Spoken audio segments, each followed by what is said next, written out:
It's a gorgeous night here in Pittsburgh, and we're at PNC Park as a couple of National League playoff hopefuls will go at it. The Pirates winning Game 1, 5-4 the final earlier this afternoon. We're going to get right into tonight's pitching matchup. Lefties are on the mound. John Lester's been very good against the NL Central, and J. Happ has been terrific after his start against the Cubs in his Pirate debut. Yeah, indeed he has. Last 5 starts for Happ, 5-0 with an 0.88 ERA. Great pickup for the Pirates at the trade deadline. John Lester, last time out against St. Louis, brilliant, retiring 20 of the final 21 batters he faced.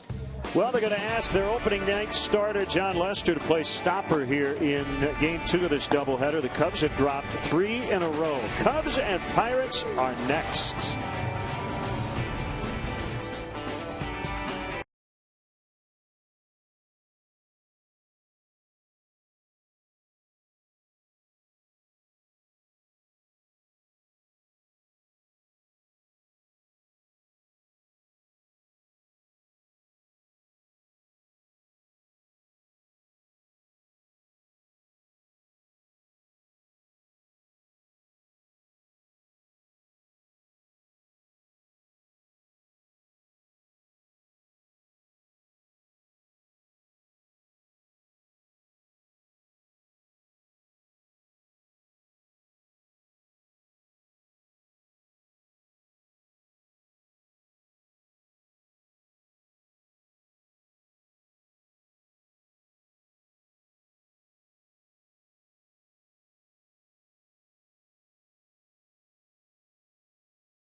The hard way. This bud's for you.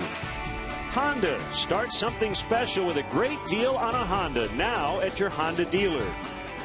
Napa. Home of Napa know-how. Ford. America's best-selling brand, inviting you to go further in our fuel-efficient vehicles.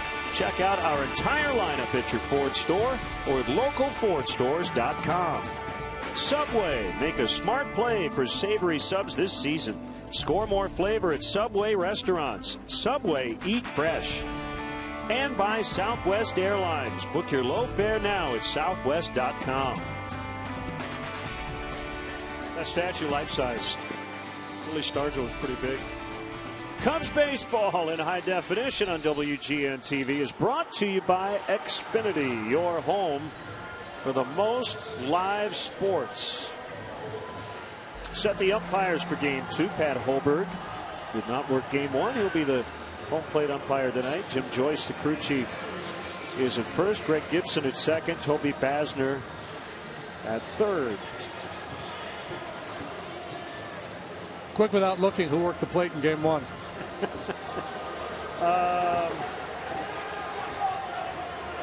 Can't remember. Right. He did a good job then, didn't he? He was. Who was it? Chad Fairchild. Chad Fairchild. Beautiful weather throughout the day and now into the evening. 75 degrees. Humidity not a problem. Clear skies above. Yep, time to rock. This crowd quiet much of the day during Game 1. Then they made noise late as the Pirates rallied and won. But I got a feeling they're going to be jumping here in the nightcap. Cubs lead the season series 7-6. 3-4 here in Pittsburgh. And by the way, they announced a game time for the 26th of September at Wrigley Field. That'll be a Fox game, a 12:05 start. I've gotten a lot of tweets from people who have tickets wondering what time does that game start. So it'll be a noon game a week from Saturday, and a 7 o'clock start that Sunday night. So the Pirates will take the field behind one of the key midseason acquisitions in all of baseball to this point. Who would have thought? Jay Happ. But he has been as good as any starter who has switched teams here over the last couple of months. And let's check out the Cubs batting order that will face him. Brought to you by Southwest Airlines. Book your low fare now at southwest.com. Fowler, followed by Austin Jackson. Chris Bryant, Anthony Rizzo, Starlin Castro is in the lineup again and moves up in that lineup. Javier Baez will play third. Addison Russell hits seventh. David Ross eighth, and for just the second time all year, the pitcher, and both times John Lester, will bat ninth.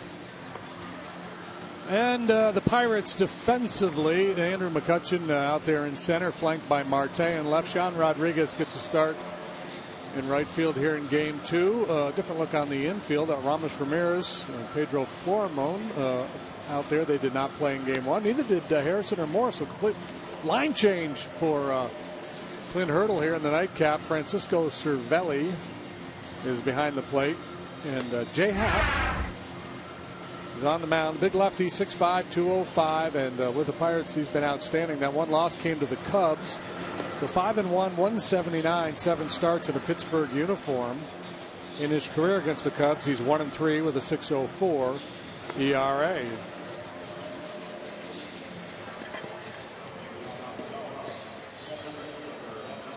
So the Pirates winning game one, 87 up, 56 down. The Cubs now are 82 and 61.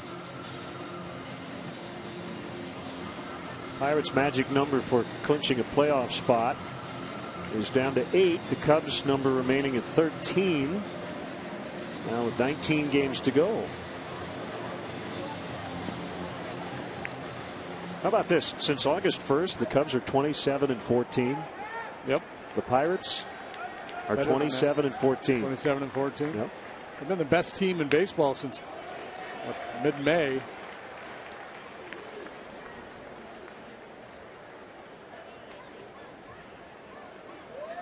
A foul strike on the switch, hitting Dexter Fowler. You heard Bruce Miles says that ball is hit in the air out in the deep center, but a lot of room out in that area. And it's Mccutchen to haul it in. A lot of changes in the Pirates lineup. They have a ton of depth.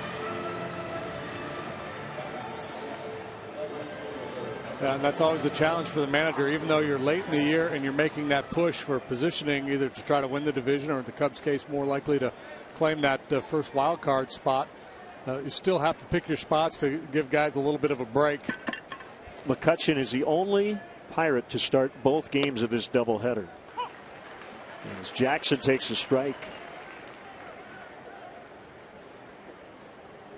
Happ working with Francisco Cervelli. There's a Pirates battery on the outside corner for strike two. He's throwing a 4 2-seam fastball, slider, curve, and a change. The fastball slider usage is way up here in Pittsburgh, as is the ground ball rate. He's always been a fly ball guy. Late swing, and it'll work into the corner. That ball kicks off the sidewall. Rodriguez will quickly get it back in, but it's a stand-up double for Austin Jackson. And because the outfield is so big here, this ballpark will yield plenty of extra base hits, doubles and triples. A big notch out there in left center, the north side notch. This time Jackson pushes it down the right field line for 2 bases.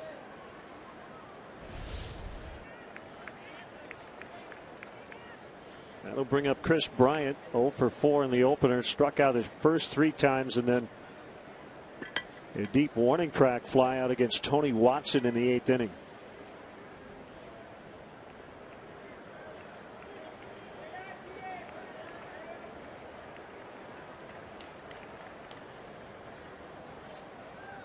And here's a pitch and a swing and a miss.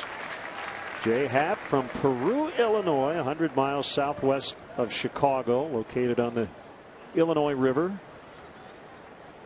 Went to St. Bede Academy in Peru and then on to Northwestern University.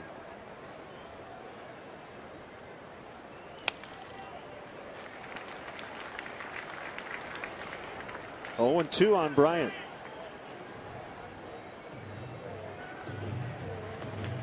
Happ now 32 years of age, 60 wins, 60 losses in his major league career with a 4.18 ERA. Just a good, solid, middle, back of the rotation guy. Has been since his rookie year with the Phillies in 2009. Bryant could not hold up. Jim Joyce swings him up at first. And Happ has his first strikeout of the night.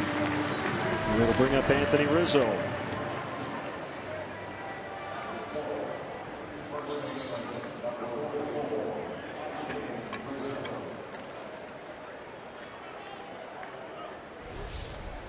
Seemed like it from that angle. Sometimes that's not the best angle.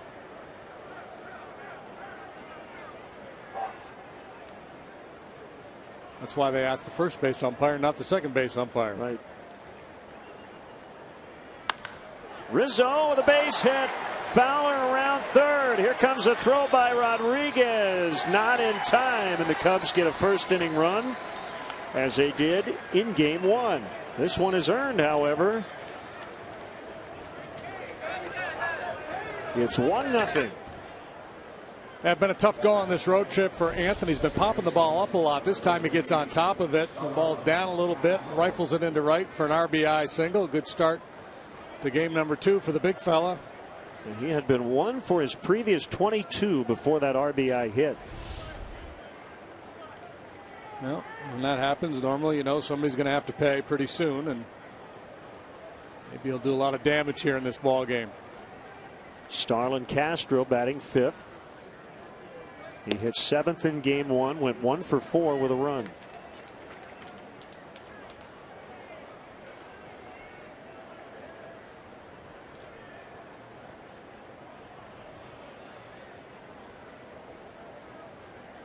Huge hole on the right side. But he turns on one, and that ball will be caught. Sliding grab by Starling Marte. Starling retires Starlin. Cubs 1, Pirates coming up.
Former Cup farmhand Josh Harrison playing second and leading off. Marte in left. Andrew McCutchen, perennial MVP candidate, won it 2 years ago. Former Cub Aramis Ramirez playing third and batting cleanup.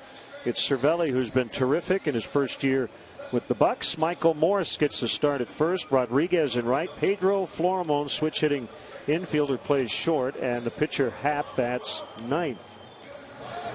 Who's where for the Cubs tonight? Jackson's in left. Fowler where you normally find him. Chris Bryant He's out there in right tonight.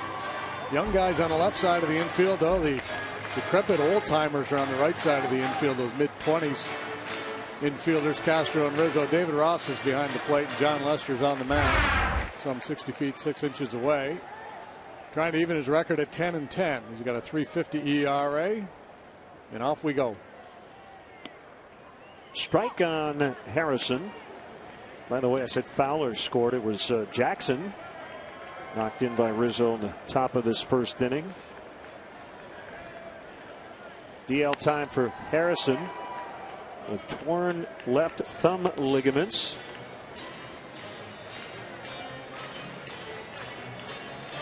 A breakout year for Harrison last year, man.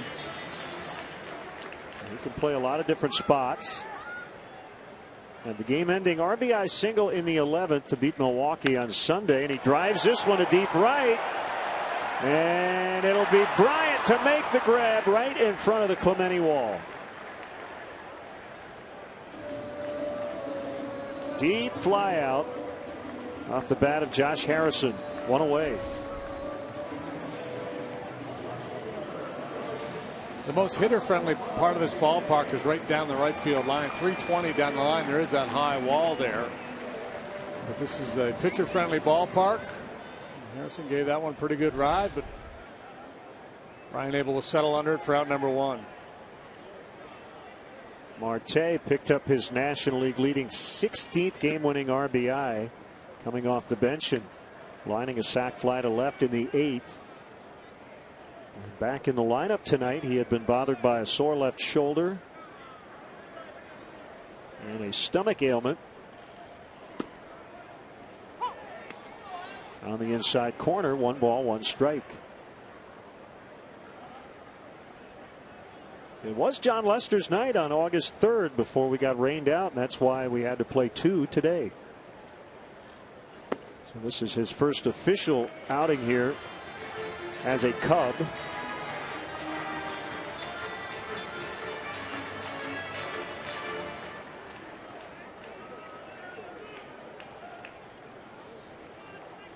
Big lefty on a 2-1. And another fly ball, and this will be Fowler in right center.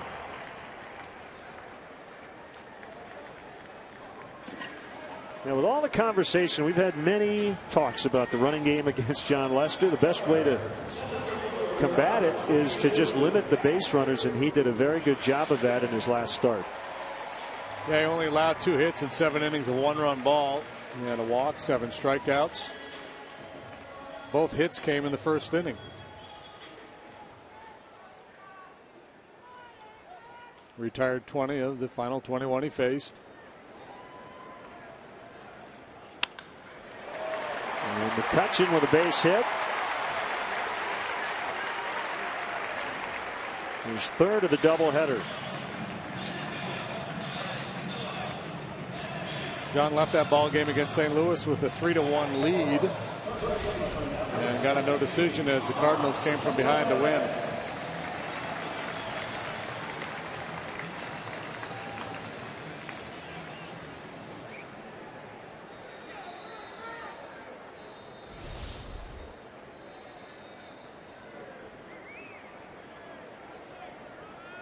Now Aramis Ramirez back with his original organization.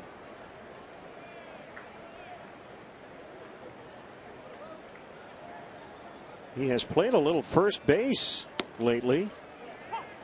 Made his first 2,096 career appearances at third. And recently going across the diamond for the first time in his career.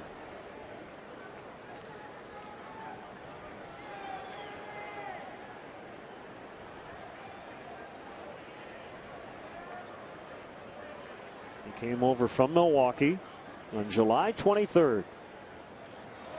Runner goes. McCutchen is safe. Just ahead of the tag by Castro. The base stealers now 43 out of 51. With John Lester on the mound. 43 steals the most against any pitcher. We'll see guys get big leads, but not necessarily great jumps. And of course, John Lester, once he decides to go home, is very quick. Ross very strong arm. He hurries that one and just sailed a little bit on him.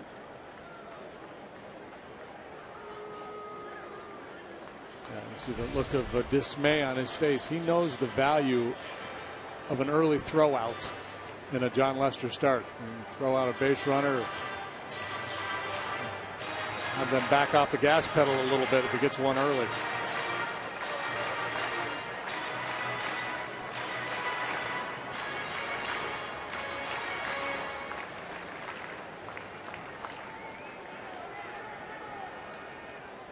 Didn't Ross throw out a couple of base runners in that game that got rained out? I have no idea. I'm trying to remember. Thought he picked off Ramirez.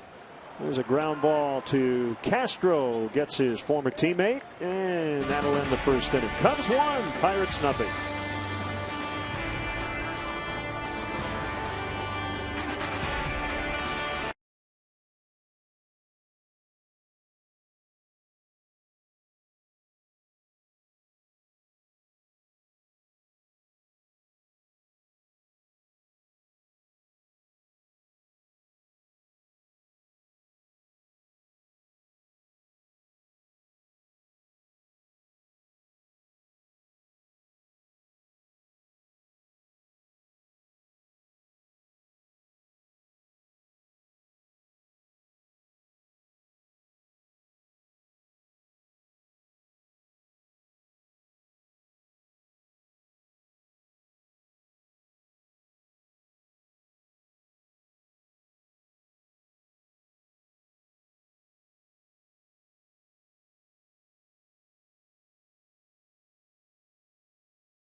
Log on to WGNTV.com right now. Click on the WGN Sports Game Zone banner, and there you'll connect to all the up-to-the-minute stats and information while you watch from home. Game Zone is sponsored by The Great Escape, pools, patio furniture, hot tubs, and more.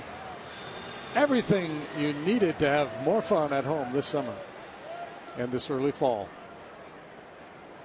with the summer-like weather. Javier Baez in the lineup and a base hit.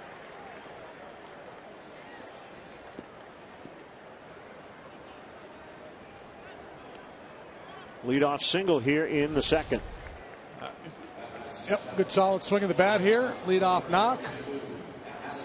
Let's see a little more get up and go going down the first baseline. In this big ballpark, you have to realize outfielders have a long way to go to track down the ball. So by the time they get there, if there's a little bit of a mishandle, you can take an extra base. We noted the extension on the helmet in his pinch hit appearance in game one. Not quite sure why he has that extension, but we will hopefully find out after the game or before tomorrow night. And not to belabor the point, but the other part of it, the whole respect 90 thing that Joe talks about going down the line, you put pressure on outfielders when you earn the reputation of being a speed guy. And he tries to steal second, and he's out. Great throw by Cervelli. I'm not sure he was out, and Joe will ask the video guys to take another look. Let's see.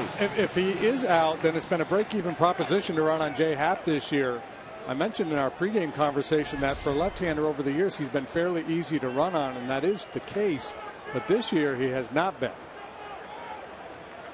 6 steals, 6 caught, if indeed Baez is out. Dave Martinez waiting for the answer, and the umpire is getting impatient. I guess at least the fans are getting impatient. No challenge. Cervelli has thrown out 22% this year, so he's below league average. There's been a bunch of steals with him behind the plate. 91 stolen bases with Cervelli back there this year.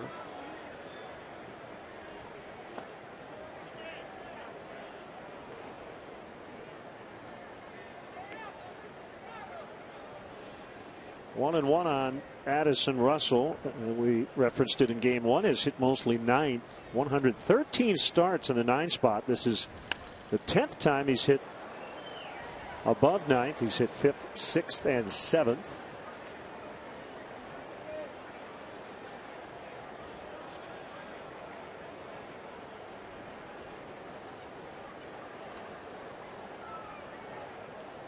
Wide, and the 1-2 is fouled away.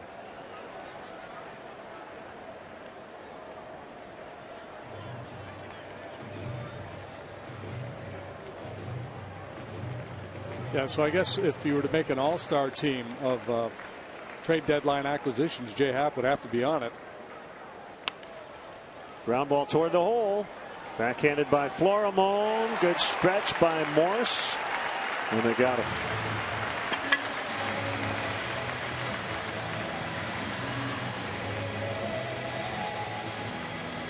Cub fans don't miss the stretch run at Wrigley Field. The Cubs return home for the final homestand. It all starts this Friday, September 18th. Cardinals, Brewers, Pirates, and one with the Royals. To purchase tickets, visit Cubs.com. This is not something I don't think we could really research, and this is a double-header day, so it is unique as we play here with just 3 weeks to go in the season. But underscoring the point about the Pirates, how many teams in a playoff race, every win is really important, even with expanded rosters. You go with this many different starting players from game to game. It doesn't happen very often that you have a team this good using a completely different infield than we saw in game one. Different catcher, different corner outfielders. It's pretty remarkable. It's kind of Madden-like, isn't it?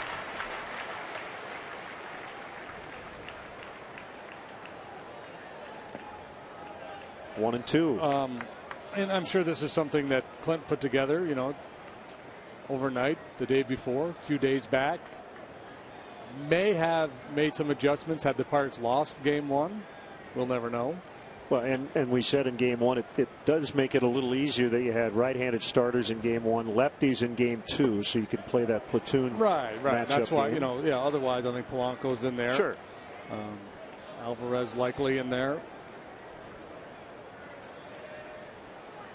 And if you're going to give Walker a day, you'd like to give him a day against the lefty because he's a lot better from the left side of the plate. Neil Walker, the switch-hitting second baseman. Well, you had injuries earlier this year to Mercer and Harrison. You had Gung jump into the lineup, and he got hot. And they went out and got Aramis Ramirez, so they knew when Harrison and Mercer returned that they were going to have extra guys.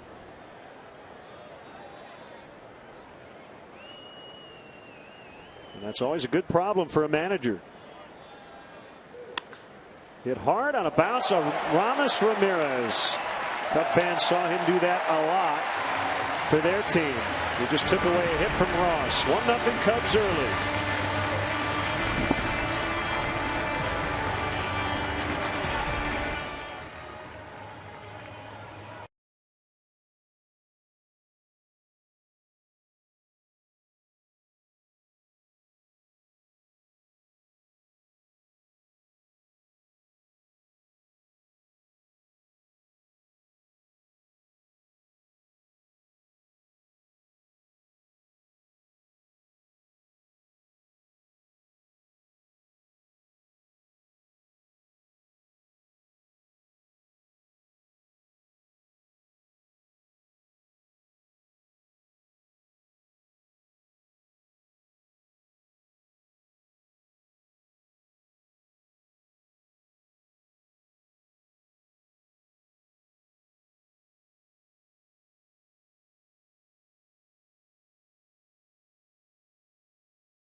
WGNTV.com. The blog is sponsored by Jeff Vukovich, your nationwide insurance agent serving the area for 37 years.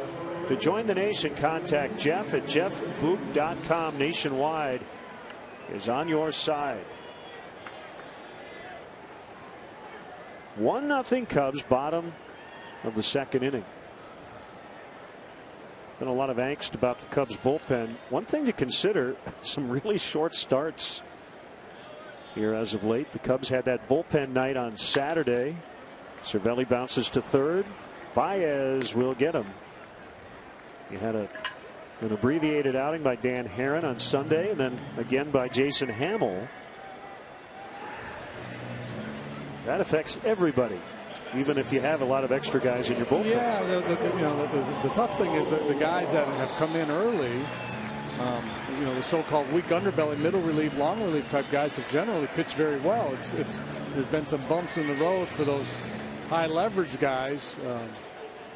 Grimm a little bit shaky lately. Strop has had his ups and downs. Rondon gave up the big home run the other day.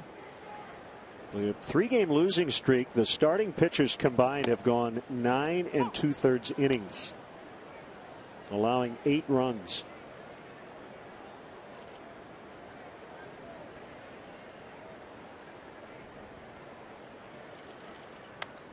Fouled off by Michael Morse.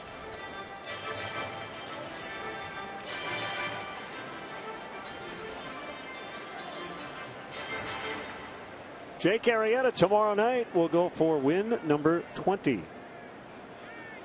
John Lieber, 2001, the last Cub to win 20 games. Pryor got close, right? Didn't he get 18, Mark? 2003.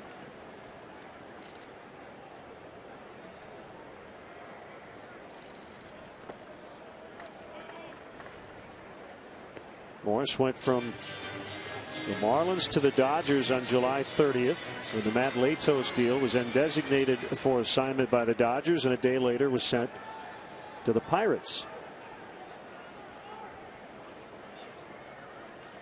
Got a World Series ring last year with the Giants. 3 balls and 2 strikes.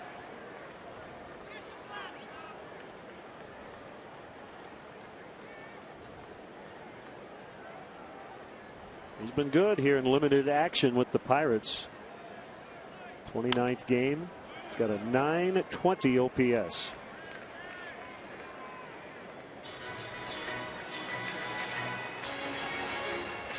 A solid contributor for the Giants last year. His best year came a couple years back with the Nationals. 2011, actually, 31 bombs.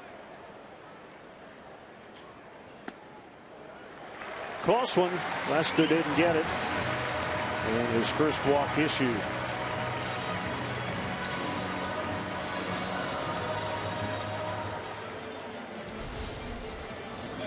Well, we usually talk about the running game when John's on the mound and somebody gets on first base, but I don't think we have to worry too much with Morris out there. He has 6 steals in his career.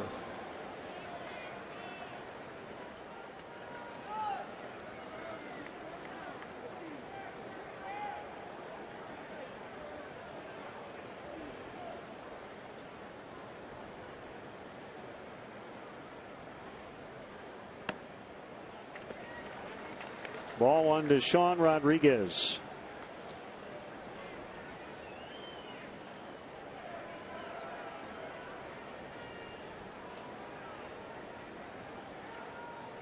Not a lot of home runs, but he's got power. Hardly ever walks.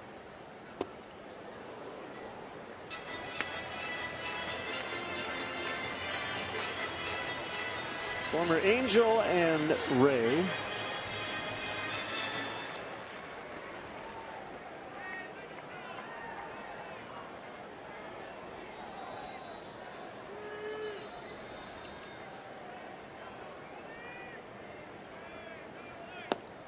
Good pitch. 1-2. Lester in and out. Cutters in. 2 seamers away. Usually down around the knees. Curveball and changeup.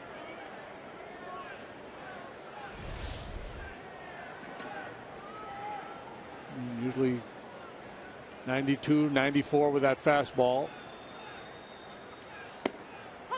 Called strike 3. Down the inside corner. It's his first punch out tonight.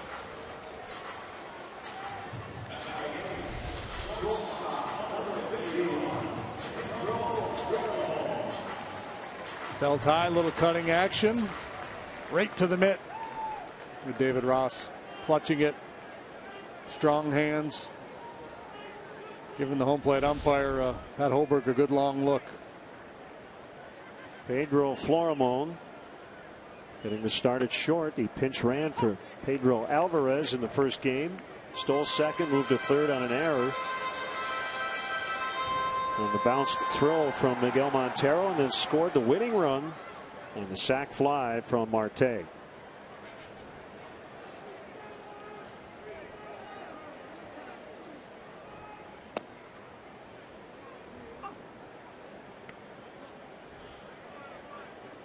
That's the thing with a guy like Morris, who's not particularly quick. If you're going to dance around out there because John's on the mound, you're really setting yourself up for David Ross to pick you off.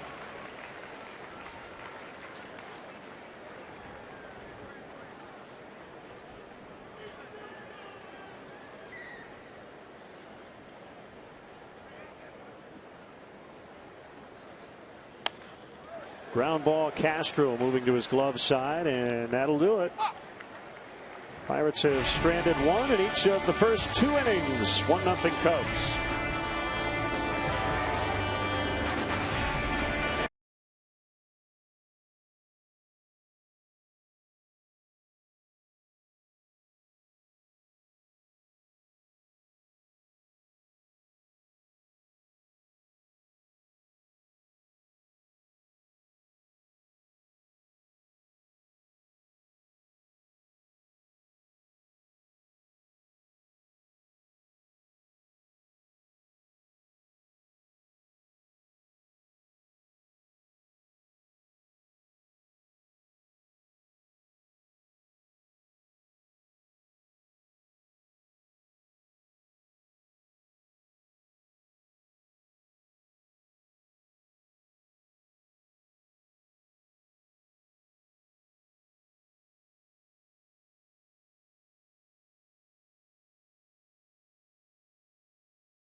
Buds for you.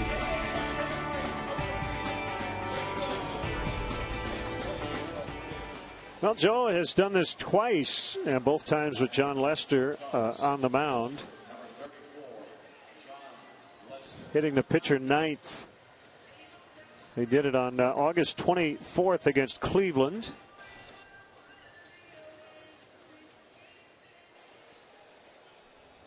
John had a hit in his last start in St. Louis.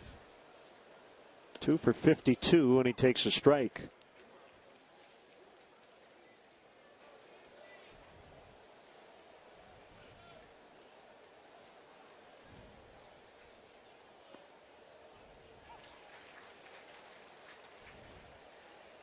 Strope, Strope, Strope. It's the Duquesne University crew team. Oh, is it? I have no idea.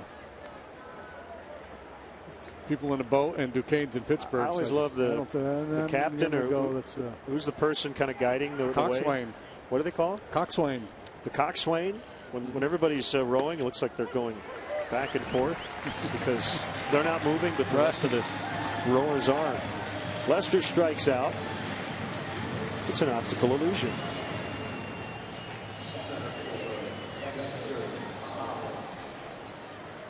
Second strikeout for Happ. And now Fowler, who flied to center to start the ball game.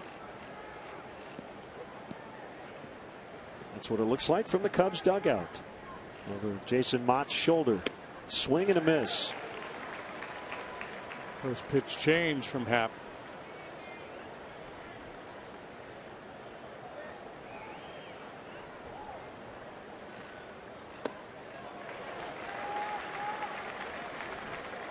Oh, and 2.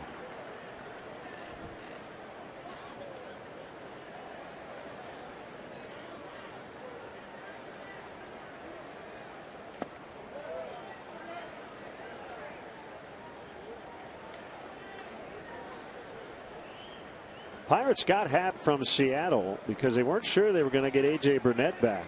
Well, Burnett is back, and he'll pitch tomorrow night. He had the elbow injury.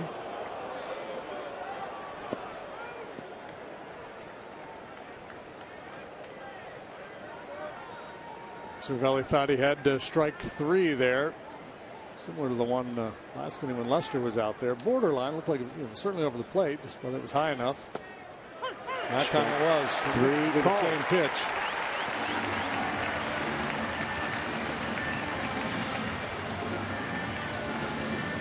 The final Budweiser Bleacher Friday will help turn singles into doubles. Cub fans mingle while the Cubs play the Cardinals. That's this Friday, the start of the homestand. First pitch 1:20. Budweiser Bleacher fans 21 and older will receive a 3/4 length Cubs top pictured there. Afternoon we'll have fun social media interaction and creative food pairings. Cubs.com for details. Did you see the back of that shirt? It said "Take you out to the ball game," and it has a W or an L. You can check one or the other apparently right on the shirt. Double and a run by Jackson. So it would be like if you wanted to ask somebody out. I guess so, yeah. In the bleachers, they could you win or lose.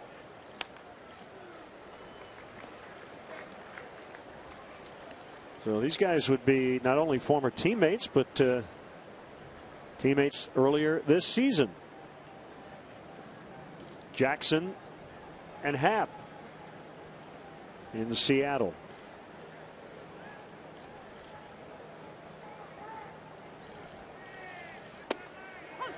Wow. Not only did he strike out the side, but he struck them all out looking.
Debit card only available at your local Wintrust Community Bank.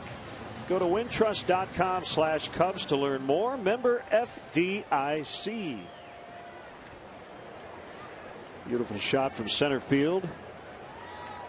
In this gorgeous ballpark in Pittsburgh. 1-0. The Cubs have the lead. James Anthony Happ takes a strike from John Lester. Yep. Some folks mistakenly call him J.A., but he goes by J. It is a little confusing when you see J period A period. And I guess technically it is J.A. Happ. Those are his initials, but you're right. He goes by J, and we are in a called strike 3 contest all of a sudden. Ring him up. Last 5 strikeouts have been looking. Well, let's look at this. Oh my goodness. Your Cubs selfies at hashtag WGN Cubs. Our associate producer Keon Dolachahi with a large piece of meat. That is a 36-ounce shareable steak that he chose not to share. I think our producer Mark Brady got in there as well. That is an exquisite hunko beef.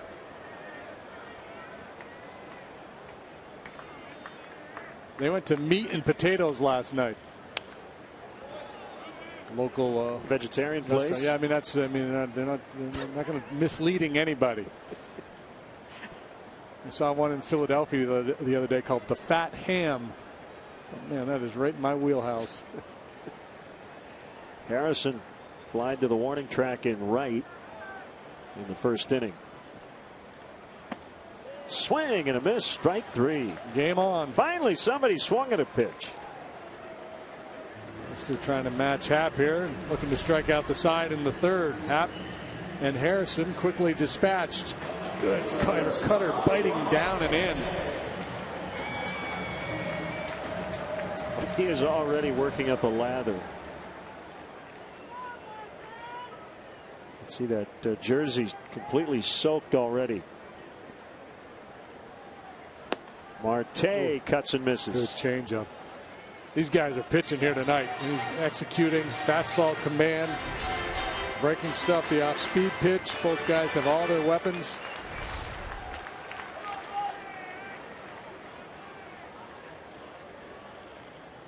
Another one.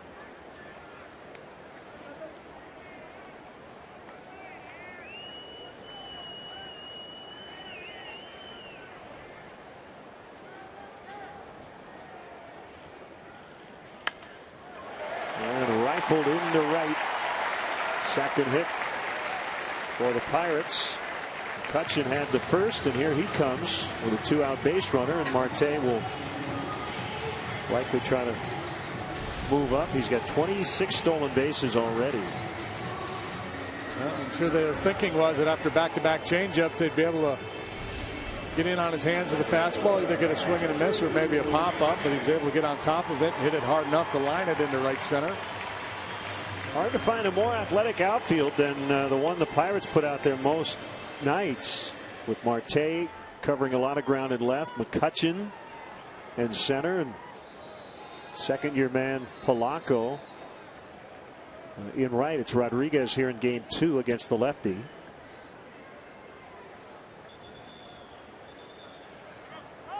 Mccutchen asked for time, and he got it for Pat Holberg. Lester and Marte in a staring contest.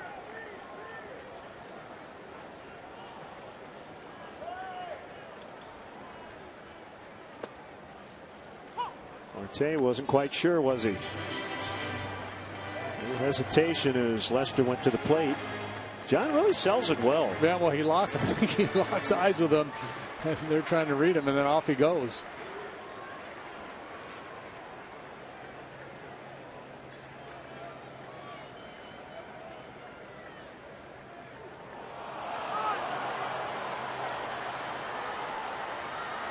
Rizzo will tag him out, and that will end the inning, and we'll see if that affects the running game the rest of the way.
Marte with the early break and probably should have just kept going, but a nice job by John Lester delivering that ball to Rizzo, and then they execute the rundown.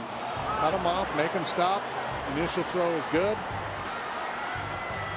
Cubs, who have had trouble at times with rundowns, execute that one. Boy, that's a big play, not only for the rest of this game, for everybody scouting this game, for John Lester's confidence. I mean, it doesn't look like much, but you're going through the struggles he's gone through throwing to the bases to deliver that ball the way he did. That's a big plus. So not to nitpick because they did get the out, but is the textbook move to not throw behind the runner there, to run more at the runner to make him commit? Well, he made him stop.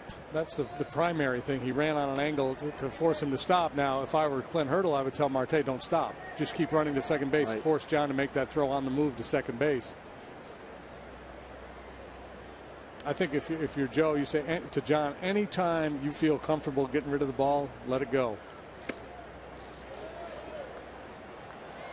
2-1 now on Chris Bryant. And that, a lot of managers will say that to any pitcher. Just get the ball in the hands of an infielder. But you're right. The proper technique is to cut him off, get him headed back to the base where he started from, and then give it up. So a perfectly executed rundown. That's a one throw play. John cuts him off, runs him back to the bag, flips it to Anthony for the tag. I'm just thinking if there's any sort of bad throw at all, if you throw behind the runner, you risk throwing it past the first baseman, and Marte ends up at third. 3-1 now to Bryant. Hitters count, and ball 4. First walk surrendered by Happ. Yeah, and that's probably the biggest difference with Jay Happ since he joined the Pirates. And it's come and gone in his career, but when you look at his year by year, he usually runs a pretty high walk rate. Fastball command has never been a real strength for him, but since joining the Pirates, it has been, and certainly has been so far here tonight. Well, only the Cardinals have a better team ERA than do the Pittsburgh Pirates. Certainly a lot of the credit goes to Ray Searage, a pitching coach, who does not probably get the credit he deserves.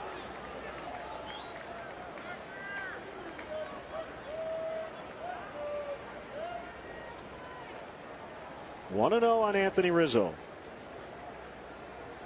He knocked in Jackson in the first inning. Only run to date.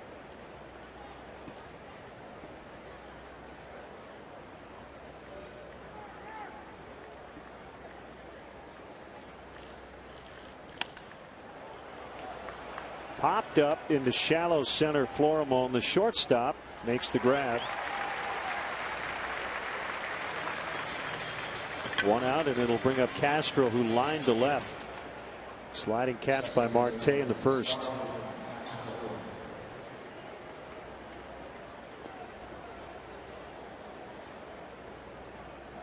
If you missed it earlier, in the Pirates' 5-4 win in Game 1, Austin Jackson pinch hit for Chris Coghlan late, and he came in and was going to play right, but then Joe decided to put Jackson in left, and he moved Kyle Schwarber to right.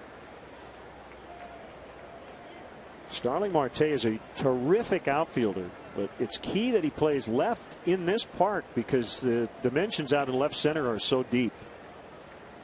Yeah, left field is more demanding here than right. It gets all the way out to 410 in the alley. That ball will drop. Castro with a base hit. Cervelli got hit on the backswing, I believe. Castro on his way down to first was looking back at Cervelli, I think, telling him, hey man, I didn't mean it.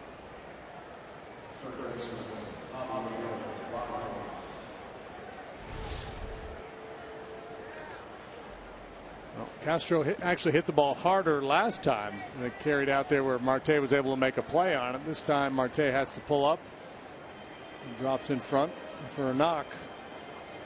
Well, yeah, he really took that one off the barrel. That left hand / forearm.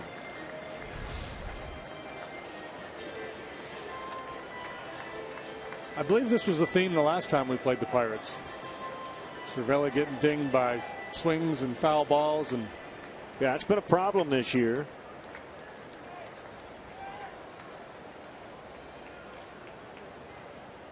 Montero was up on the top step giving him the business.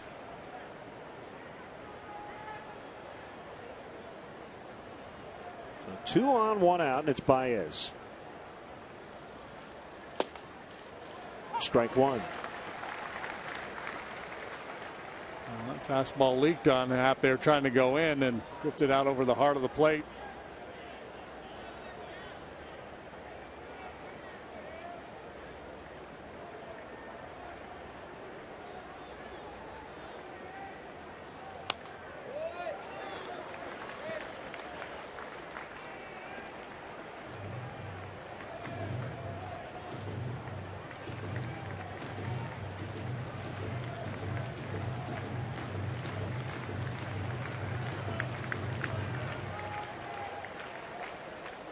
Has not had much success against the Cubs 5 previous starts, and a 6 ERA.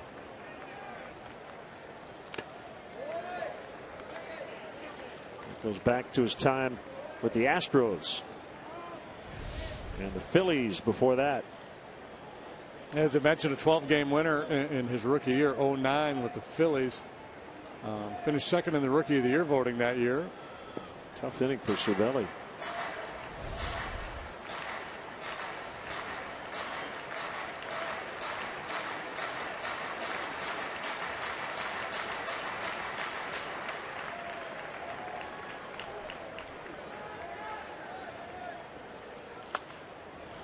In the air, deep right. Rodriguez drifting back, and he makes the catch. Bryant will tag and head to third. 2 outs. You know, this would be a great time to plan for your 2016 Cubs spring training experience at beautiful Sloan Park. Go to Cubs.com/Mesa to place a deposit on season tickets. Secure the best seats available. Individual spring training tickets will go on sale in January. So be sure to visit Cubs.com/Mesa, and there you'll find the latest updates.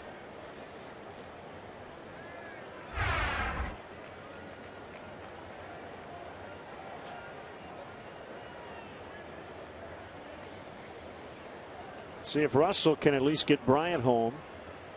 2 outs, runners at first and third.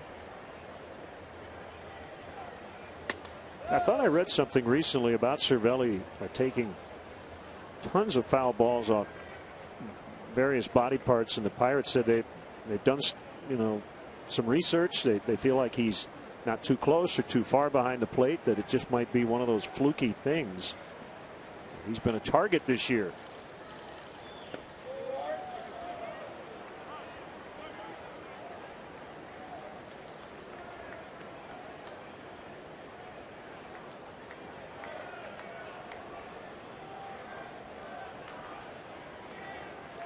Took that shot from Castro, and sometimes that's enough just to encourage a guy to scoot back a little bit.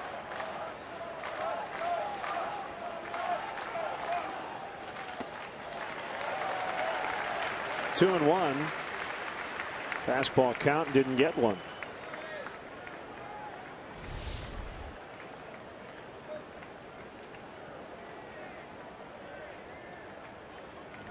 That backswing came around a long way too, and Cervelli was flinching.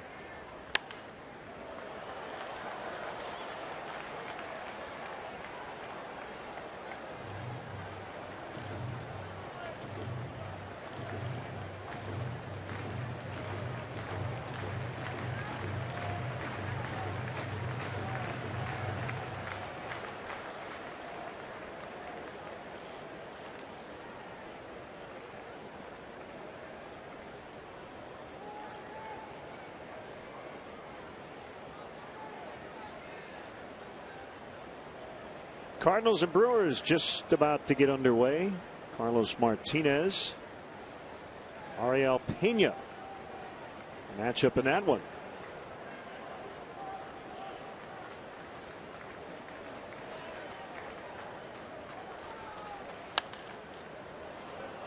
Pittsburgh within 2 of the division lead. Nicely done, young man. Closest the Pirates have been to first place since late April. So Donnie Most looked like when he was a kid. Before he became Ralph Malph. swing and a miss. He got him on the high fastball. And the Cubs strand a couple, leading 1-0 in the fourth.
In Pittsburgh tomorrow night, and then Thursday afternoon or morning right here on WGN at 11:30. Home to play the Cardinals this weekend. The Brewers come in along with the Pirates, and the Royals make-up game on the 28th in the final homestand of the regular season. Ford, America's best-selling brand, inviting you to go further in our fuel-efficient vehicles. Check out our entire lineup at your Ford store or at localfordstores.com. Lester to Mccutchen. Fly ball right field. Bryant breaking over, and he'll run out of room.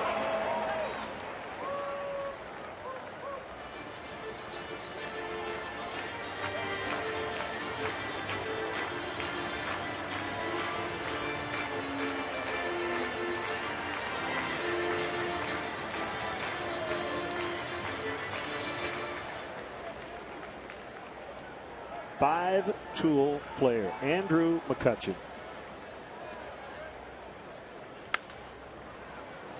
Yeah, and by all accounts, very good in the clubhouse too. Good, solid guy. Barring any sort of catastrophic injury, he is on a Hall of Fame track. He's 28 years old. Career .299 hitter. He's already been an MVP, five-time All-Star. Terrific defensively. And he hits this one on the ground right to Javier Baez.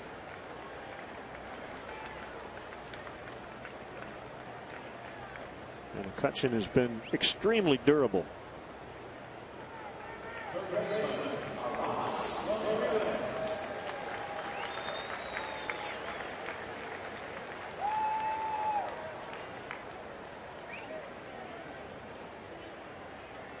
How much of a skill is durability? I don't think it is.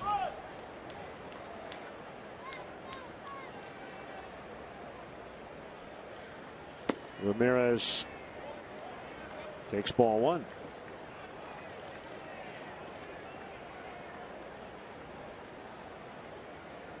Now, I think there are guys that can play through some minor injuries better than others. But in terms of any, broken bones or, blowing out a knee or any of those, out for 3 months type of injuries, I would have a hard time trying to identify a player who you could say, yeah, he looks like he's going to stay healthy.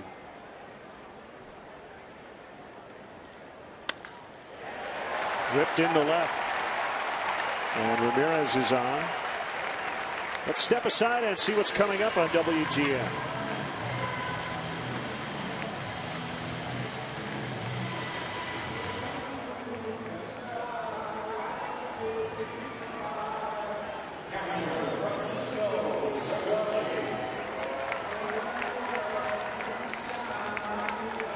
Important matchup. They're all big from here on out, and mostly against the National League Central. Game 2 of a 4-game series. Pirates won earlier today 5-4. Great to have you with us. Yeah, so I guess durability, you can talk about what has occurred. Say this guy has been durable, but yeah, it's hard to say anyone will continue to be per se. I suppose we could have predicted it in Cal Ripken's case. Maybe 7, 8, 9 years into a streak, but well, and I think there are guys who learn to take care of their bodies, better than others, who stay out of harm's way, in certain plays. I think even with Mccutchen, I think we're seeing it as his career goes along. He's not running as much now as he used to. He's so valuable in the middle of the order. I wouldn't be surprised if Clint Hurdle or Neil Huntington at one point sat him down and said, yeah, we know you can run. We want you to pick your spots, though. We can't afford to have you, blowing out an ankle or jamming a thumb.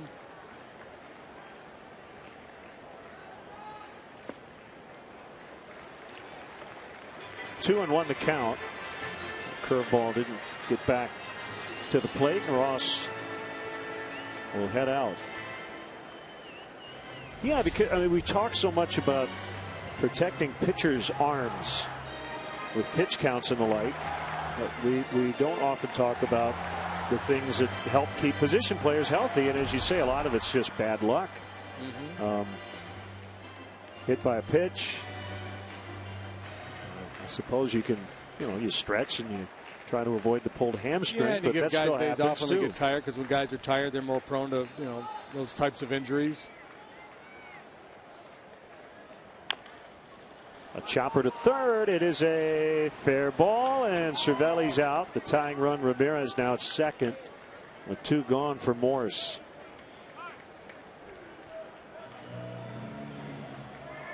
Cervelli trying to make the case that it was a foul ball, but that's not reviewable anyway.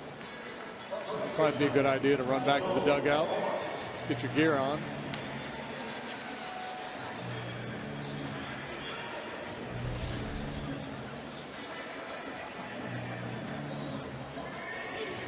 Yeah, the ball in front of the base umpire down the lines, as you said, is not reviewable. Fair foul. Only if it gets behind the first or third base umpire is it then reviewable. And the home plate umpire made the call, Pat Hobert. A strike on Morse.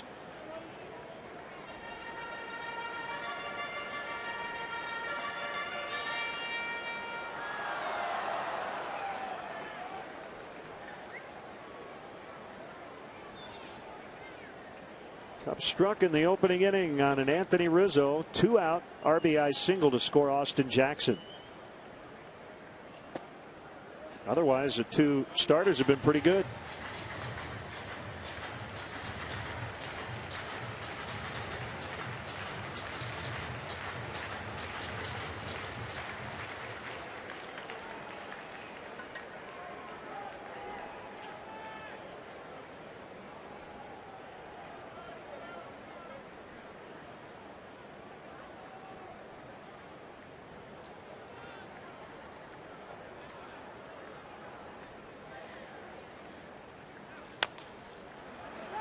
Charged by Baez, the bare hand pick. Oh, he got him. What a play. Javier Baez.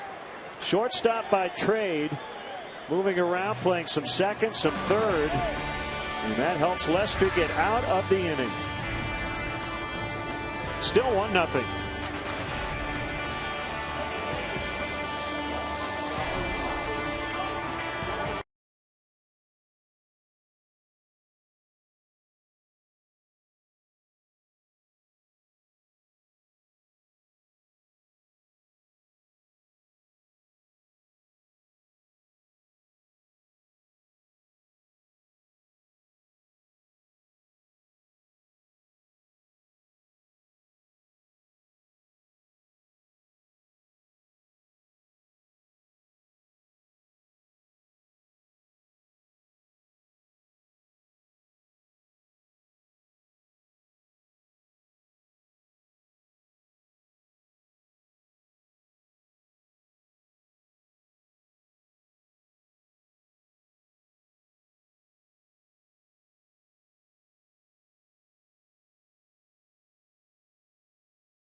Baez and this little chopper. Watch the ball kick towards the line. The great adjustment, great hands and athleticism by Baez to make this play. That is pretty. Mazda, conviction, creativity, courage. This is the Mazda way.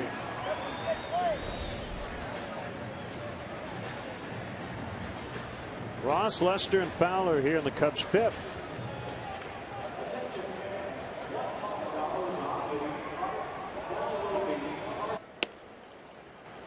And outside on Ross. Ball one. Hit a bullet last time up. Aramis Ramirez made a fine play on him.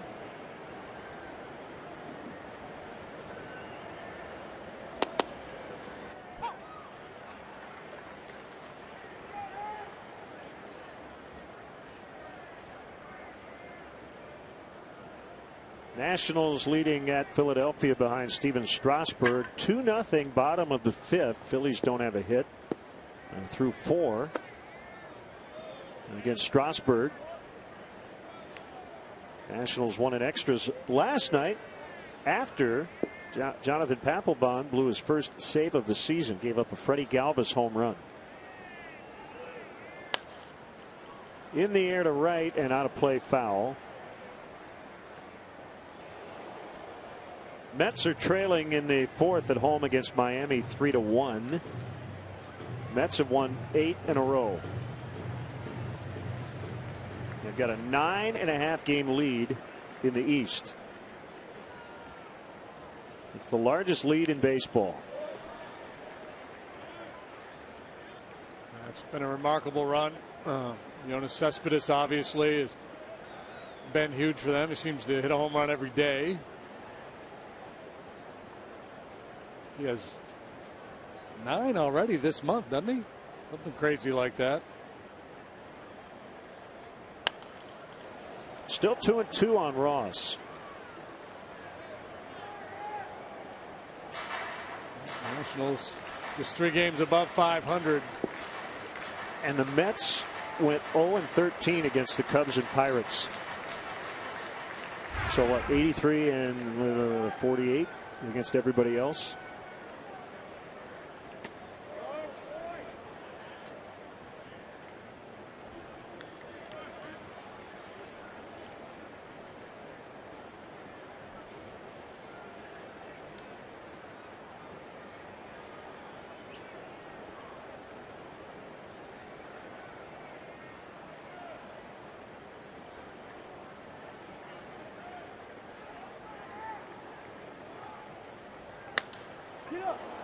Well hit to right. Rodriguez is back on it, and it's off the wall. Ross into second with a double. He's had 2 really good swings, as JD mentioned, robbed of a hit earlier.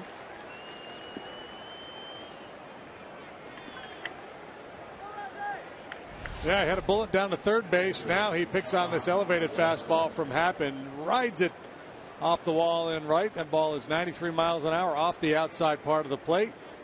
He gets extended, gets lift, doesn't quite get it out of here, but high off the wall for 2 bases. It's a way to hustle. Might not be fast, but it gives you all he has. Cornerman expecting a Lester bunt. He squares, gets it down. The throw's going to go to third. Save! Ross got in. Ramirez thinks the Pirates got him. That's a tag play, not a force play.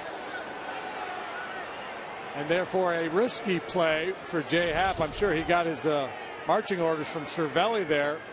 They have David Ross running. They know he's not fleet of foot, so you want to be aggressive in that situation, but you have to read the ball down.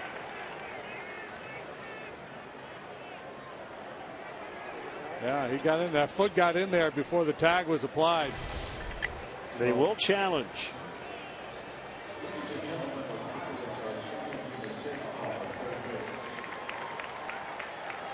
Hey, for fun, let's go back and look at our Mazda replay cam again. Javi Baez on that play that ended the last half inning off of Michael Morse.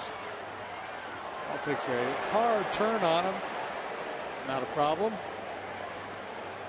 Mazda, creativity, courage, conviction, awesomeness.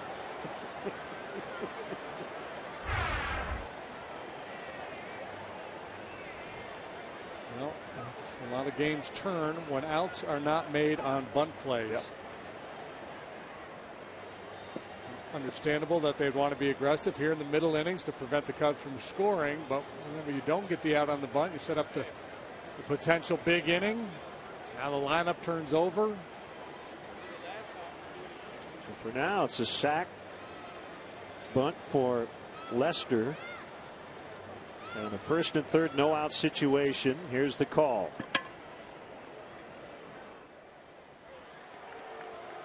So Clint Hurdle loses his challenge. One more slow-mo look. Safe. Yeah, clearly safe. Yeah, I'm surprised that they used the challenge there. Call is confirmed. First and third, nobody out. They've got Morse holding on Lester. Fowler drives one out in the deep center. McCutchen won't catch it. It'll one-hop the fence. Ross scores. Lester to third. That is an RBI double for Dexter Fowler, and 2-0.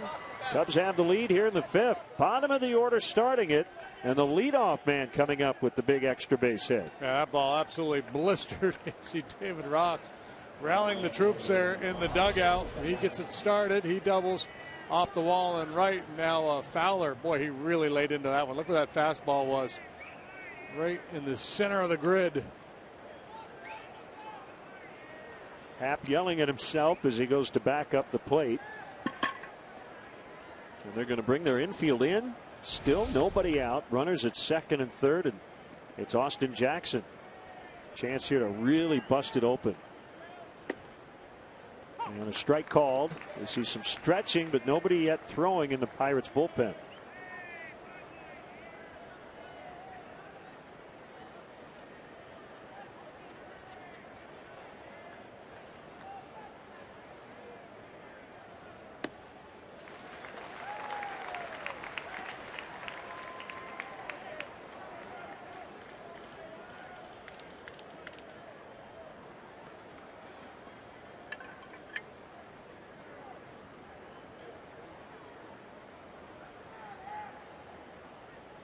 Two.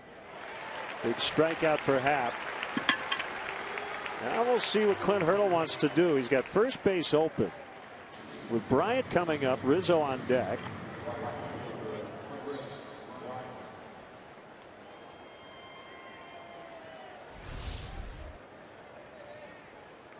And Jackson just a little over anxious there. Situation that called for contact. He got a little expansive in his approach.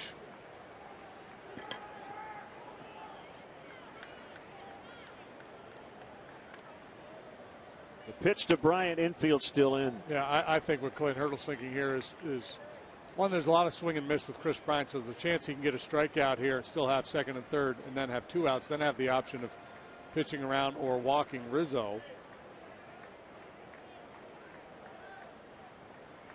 And for now, he's going to let Happ get through this thing. There is no action in the bullpen. Hey, Cub fans, let's go. Don't miss your chance to catch the best matchups in baseball. Reserve your place in line for history in the making. Join the season ticket holder waiting list. It's easy and free to register. For details, visit Cubs.com/waiting list. The 1-1 from Happ. 1-2. Yeah, and if you're Jay Happ, you kind of feel like the game's on the line here, right? Yeah, I think this is one of those situations where you got to stop the bleeding here in a hurry. With Lester going along the way he is.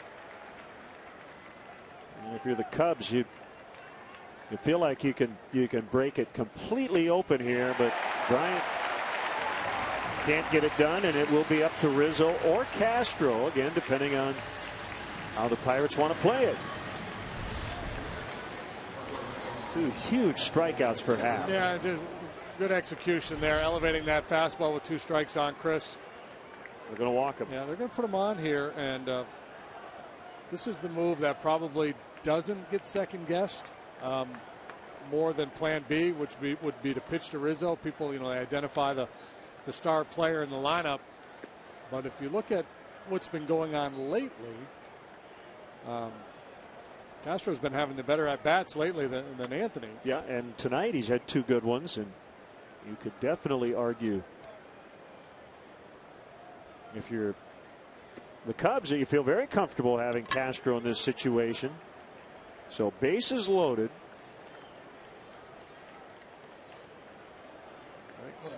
Clint Hurdle probably feels like, well, one now he's got to force at any base here in this situation. Castro much more likely to get himself out than Rizzo, to go out of the zone to try to get a ball.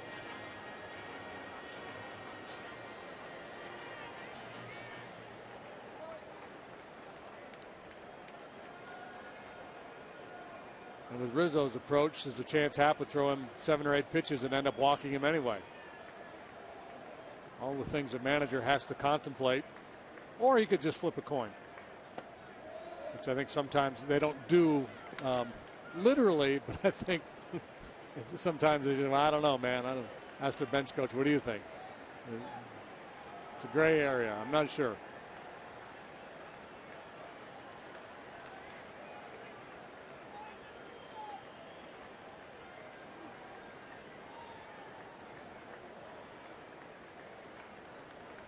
The 1-0 from Happ is bounded foul. It's the great thing about baseball. There are so many decisions that are made in every single game. There's always opportunities to second guess. Is that Susie Cool? Susie Cool, no, is working the home run board for game 2. She's out and right? Was down the line for game 1. Yeah, they announced the ball girls and the home run board operator. Susie Cool. Susie Cool was one of them.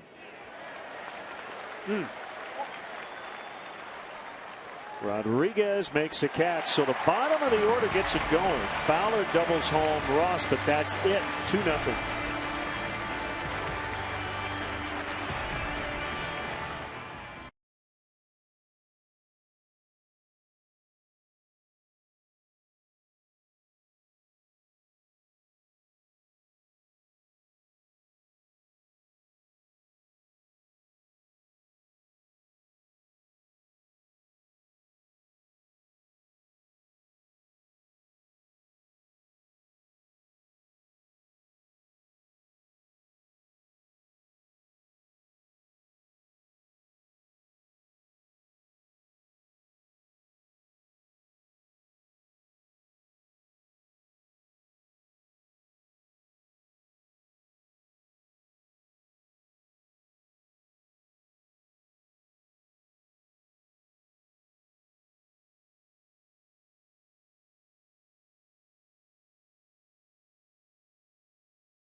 Fifth Third Bank, the Curious Bank.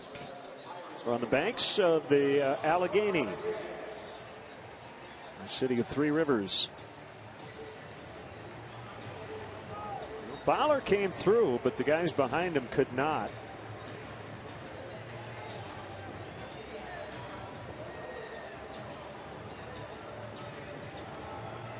Lester with a 2-0 lead. Got a tough no decision in his last start in St. Louis. Came in with a .252 earned run average against the National League Central and .407 versus everybody else. Ball one on Rodriguez.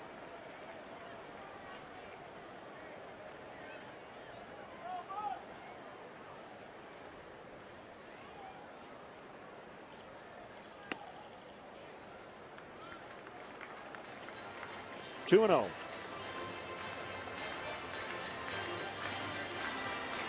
Lester's got a unique leg kick.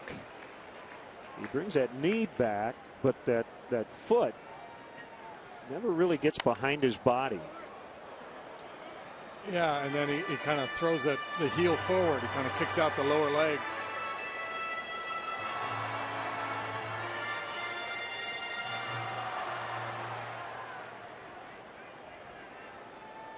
Two and one to Rodriguez.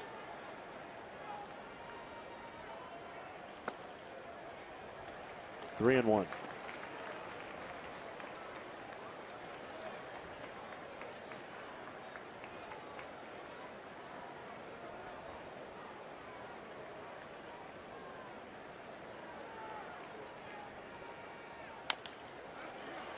On a bounce, Baez will make the play.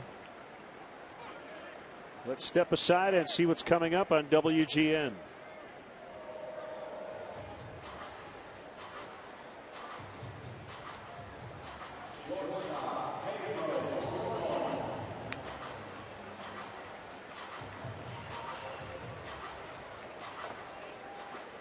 Two nothing.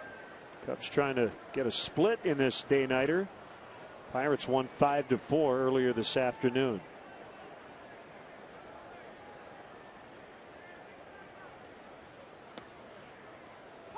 Curveball strike on Florimon. Well, outs on the ground here tonight for Lester. That's not uncommon. Been a busy night for Baez down at third. He's had 5 chances already. Ooh, that looked pretty good. Could not coax Pat Holberg to call it a strike. Let's see what Pitch Tracks thought.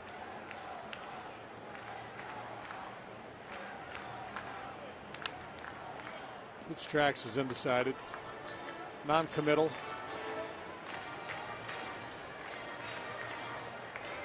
Pedro Florimon, 28 years old, former Oriole and Twin, played 134 games with Minnesota 2 years ago.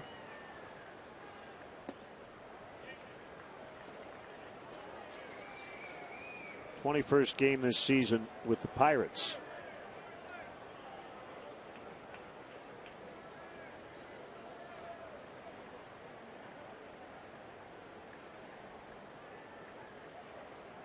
Deep breath by the lefty. In on the hands and fought off foul.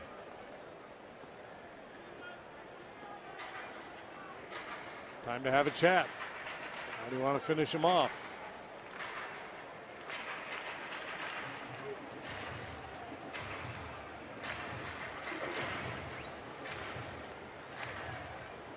You know what happened on this date in baseball history? Tell me.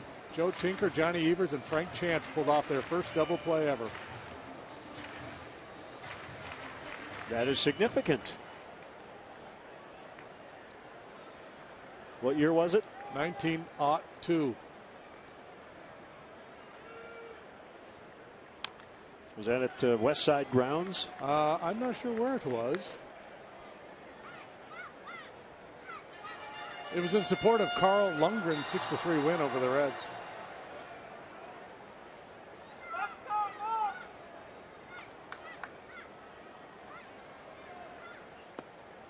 Called strike 3.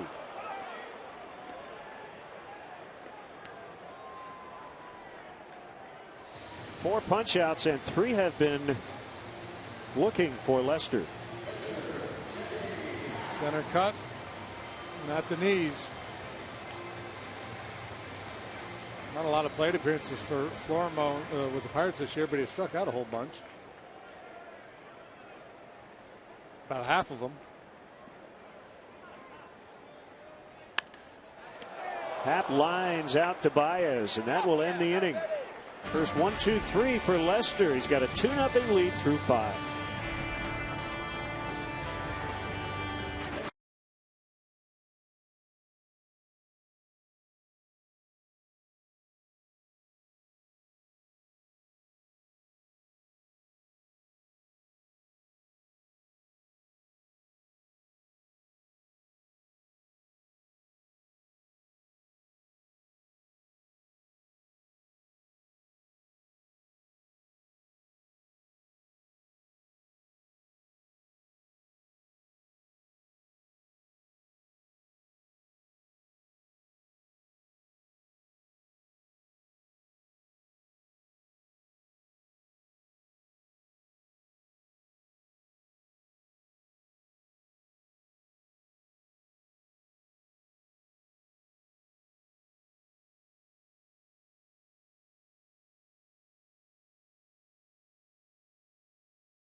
Your chance to win 6 meals from the Simple 6 menu from Subway. Subway, eat fresh. Message and data rates may apply. These are the saddest of possible words. Tinker to Evers to Chance. Trio of bear cubs and fleeter than birds. Tinker and Evers and Chance. Ruthlessly pricking our gonfalon bubble. Making a giant hit into a double. Words that are heavy with nothing but trouble. Tinker to Evers to Chance. It's baseball's sad lexicon by Frank Chance. No, not Frank Chance, Frank Adams. 1910? Adams. Baseball's sad lexicon. Yep.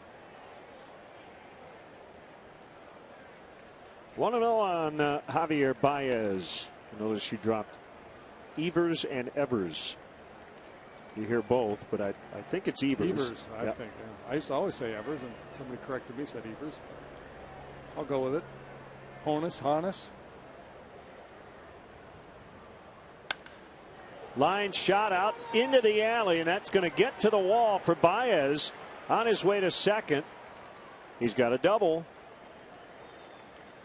He's 2 for 3 with some really good defense tonight. Yeah, he's having a heck of a night here. Singled last time. Caught trying to steal second base. Won't have to worry about that now as he rifles one into the alley out there in right center. Leadoff double. There's that tremendous bat speed.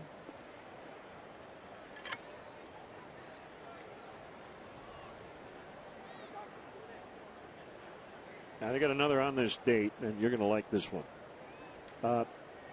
This was not on this date, but remember 2 years ago, the Uptons hit consecutive home runs. Wasn't it against the Cubs?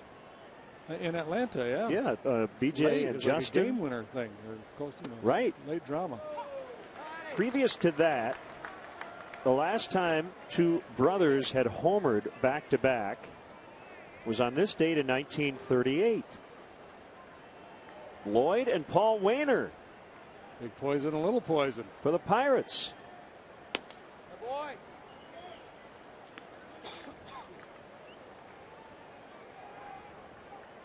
They did it in the 5th inning at the Polo Grounds in a win over the Giants.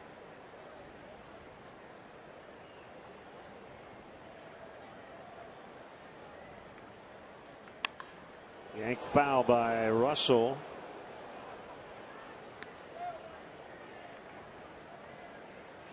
What is it about the Wainers that you just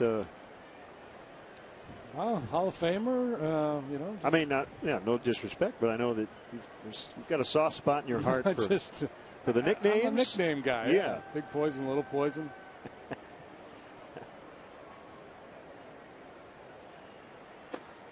Off the plate in. We are in an era where most baseball nicknames are you just, chop a syllable off a guy's name and put a Y on the end. I like the creativity.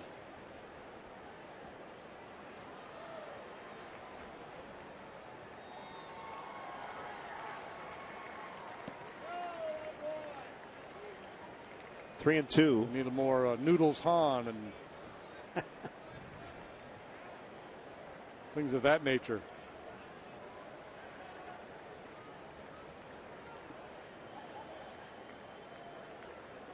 Harold Joseph Trainer. He went by Pie. Hall of Famer, number 20. Retired by the Pirates. And he only wore it in his last 5 seasons in the big leagues. He didn't have a number before that as Happ strikes out Russell. It's 8 now for Jay Happ. Meet your favorite Cub players and alumni at the 2016 Cubs Convention. It'll take place January 15th through the 17th at the Sheraton Chicago Hotel and Towers. Book your hotel stay now. Weekend passes go on sale later this month. Stay updated by visiting Cubs.com/convention. Ross with a leadoff double and a run in the 5th. That was a key at bat because now you have 8 and 9 coming up, although they started the rally in the 5th. Maybe they can do it again.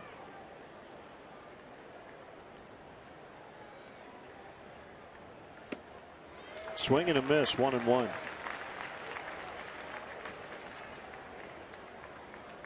Happ will do a lot of good work up there between the belt and the letters. Better off trying to get that fastball down against Happ.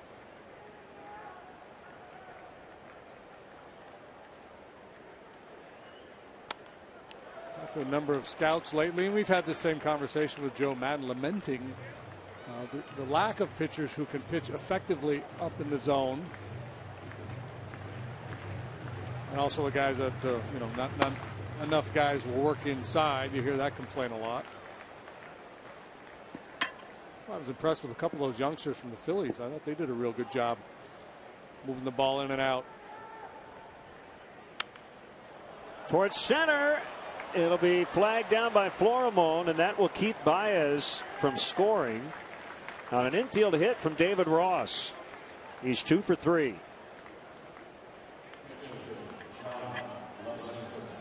That's 2. It's 2. Guys, let everybody know I got 2 knocks tonight. Good play by Florimon, or Baez scores. Ball well off the plate inside. He doesn't hit it all that sharply, but puts it in a good spot. Florimon able to stretch out, keep it in the infield, but now Lester comes up, firing a double play. Fowler's going to get a turn, and I don't see a scenario where a double play is going to happen here. We should knock on wood as I say that.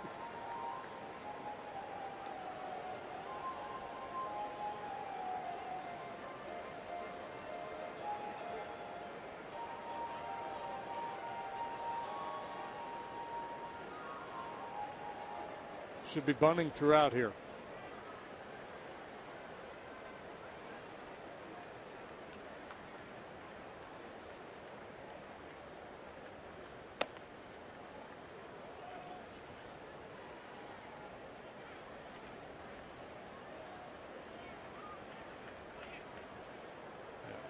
It's interesting because you got a slow guy on first, you got a pitcher bunting.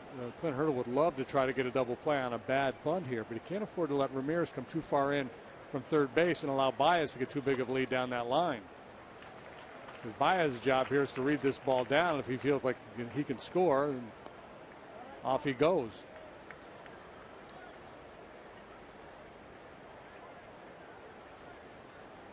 Well, if you missed our Game 1 conversation,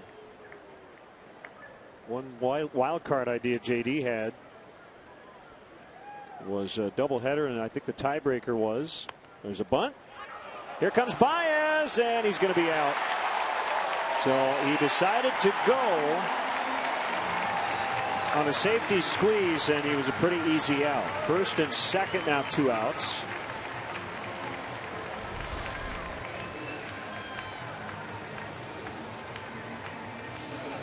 Yeah, you just don't have a lot of time to read that ball, so you're coming down the line and you want to see it down. Once you see if the safety squeeze is on, you see the ball down, you're off to the races. It's bunted hard right back at Happ. It's a little underhand shovel to get Baez.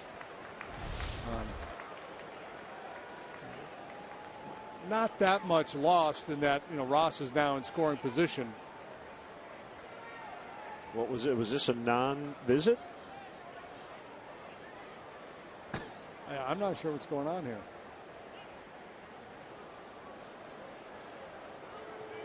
Clint Hurdle was headed out toward the mound, and then he and Pat Holberg had a quick chat.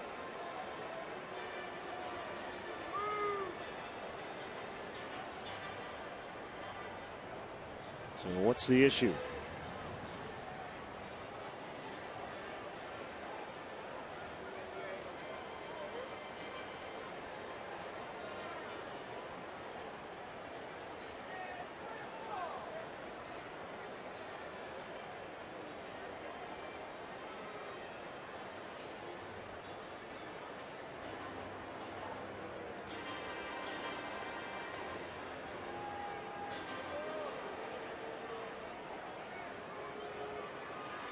Does this have to do with possible replay on the play at the plate?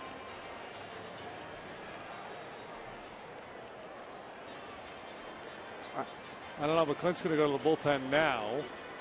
But what I'm wondering is, was Joe possibly going to challenge that play? Maybe and the umpires decided he didn't have I'm not going to make my move until I know whether they're going to challenge or not. Well, at any rate, there will be a pitching change as Joe continues his conversation with Jim Joyce. We'll try to sort it out when we return. 2-0 Cubs in the 6th.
And was going to make a pitching change. Pat Holberg, the home plate umpire, appeared to cut him off before he got to the mound, and he looked at Joe Madden. Now here's the play at the plate. It looks like everything is legal in terms of Cervelli and where he was set up before he got the throw. But when Holberg looked right there at Joe Madden, I think he was still waiting to see if a challenge was going to be made on that play. So before Hurdle got to the mound, Holberg got the umpires together. And I don't know if Joe was going to challenge, and maybe JD, he just wanted to get a clarification on how much time he would have if he wanted to challenge. But we'll find out later. Archimedes Caminero. And I think the other question Joe might have is that, wait a minute, if Clint goes out there to make a move prior to me challenging, if that's, if is there an advantage to be had for the Cubs, and should the umpire be telling Hurdle, hang on a minute, if that's the case? Swing and a miss, 0-2. And maybe that was Joe's argument, or maybe he just wanted some clarification, but maybe his point would be like, hey, if this guy wants to go out and make a pitching change before I decide to challenge, that's on him. It's not your job to call him off, so to speak. And it looked like Joe and Jim Joyce were having a pretty low-key conversation, that Joe wasn't necessarily upset. Yeah, and that's something we really haven't seen this year, the mechanics of a possible pitching change, possible challenge, and what comes first. And yeah, believe it or not, there are still questions managers have on the mechanics of all this stuff. 2 on, 2 down. And a 1-2 to Fowler. He struck him out. Caminero is a fireballer, but we got him on a bunch of splitters.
Lester on top of his game again tonight. 2-0 Cubs lead. Bottom of the 6th. Rizzo RBI single. Dexter Fowler RBI double in the 5th.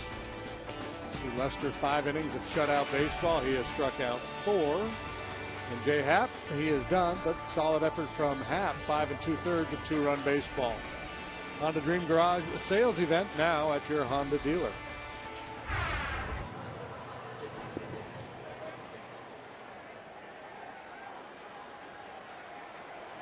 Third time through for the Pirates.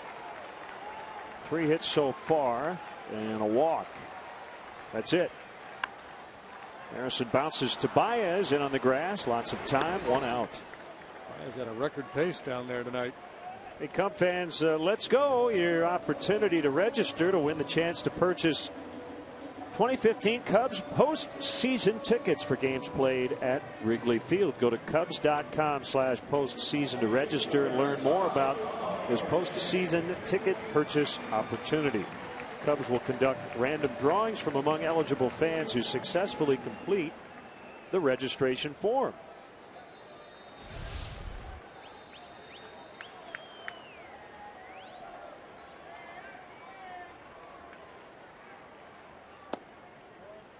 Marte takes a strike. John Lester's come out of that dugout ready to go each and every inning. He has retired the leadoff man in all 6 innings now.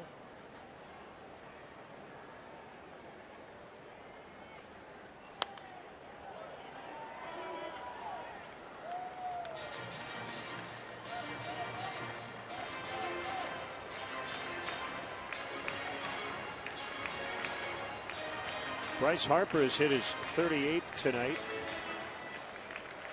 for the Phillies in their 2-0 lead, or rather for the Nationals in their 2-0 lead at Philadelphia. Right field corner, foul.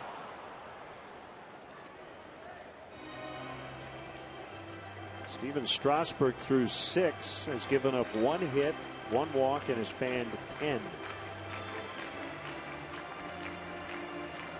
I believe he had a big strikeout game last time as well. Marlins are pouring it on at New York, 6-1 in the bottom of the 6th.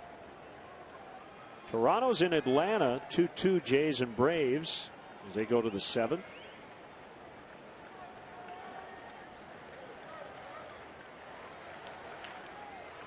Cubs' closest pursuer, the Giants, will host the Reds later tonight. John Lamb and Chris Heston, as the Giants will go for their 5th in a row.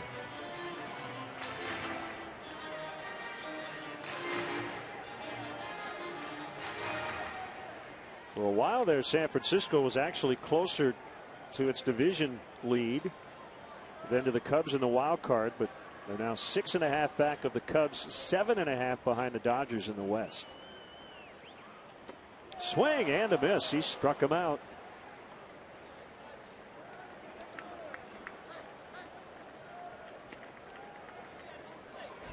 Seven straight retired by Lester. Yeah, good sharp breaking pitch here.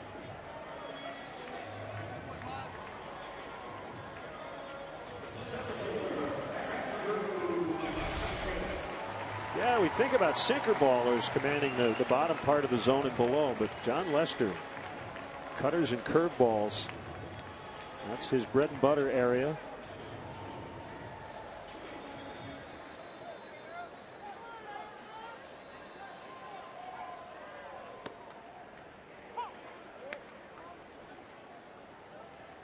Oh, and 1 on McCutchen.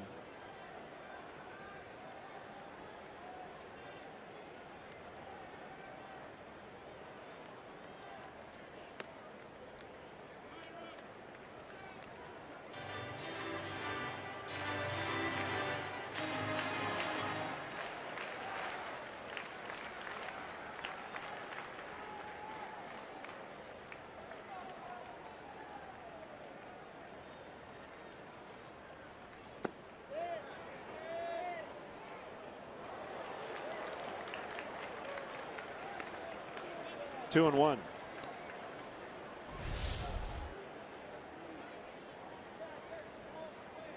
Oh my! He went. He did. Yeah.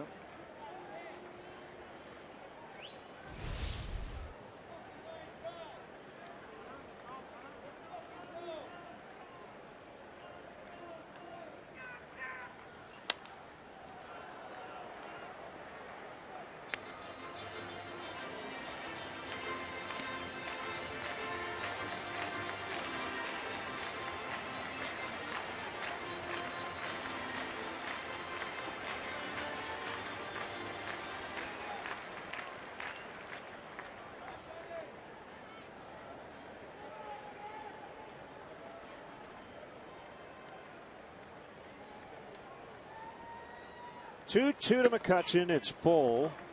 3-2.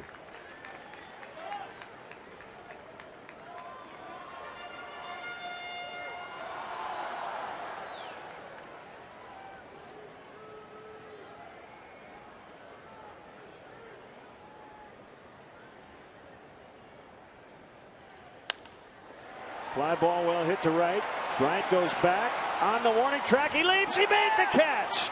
Chris Bryant, an infielder by trade, with a great leaping catch to get McCutchen. Inning over.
those guys.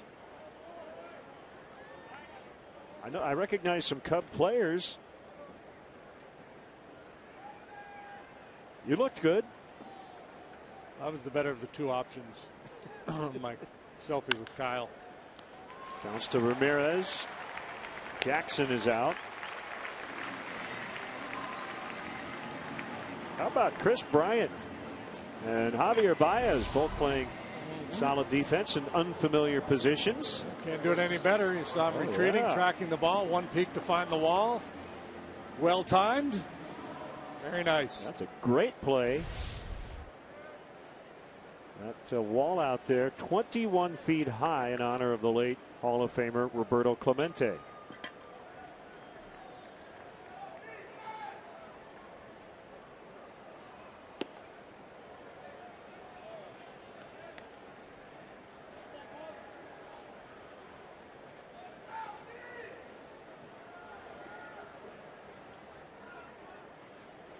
The 1-0 to Bryant. Bounced foul. Hey, by the way, AC/DC is playing at Wrigley Field tonight. Are they really? With Vintage Trouble.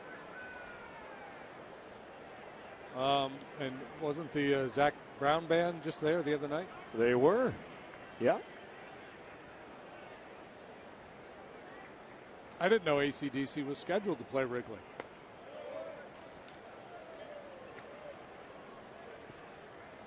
Yeah. Well, they're there tonight. You couldn't have made it anyway.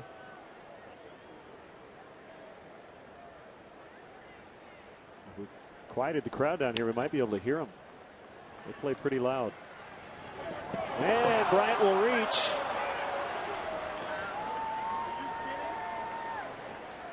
That'll be an error on Florimon.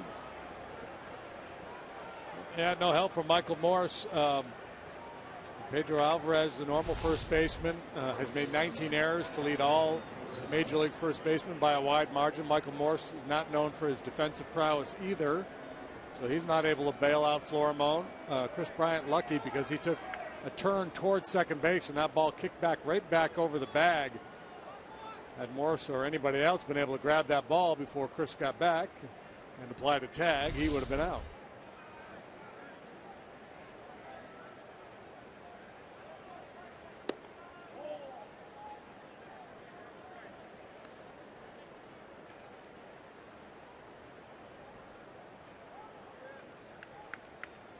E6 and a chance for Rizzo now.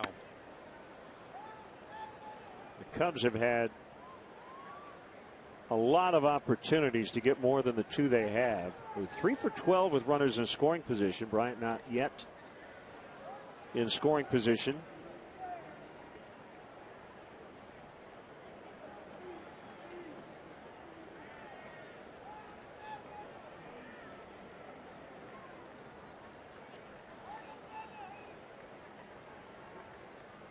Here's a pitch.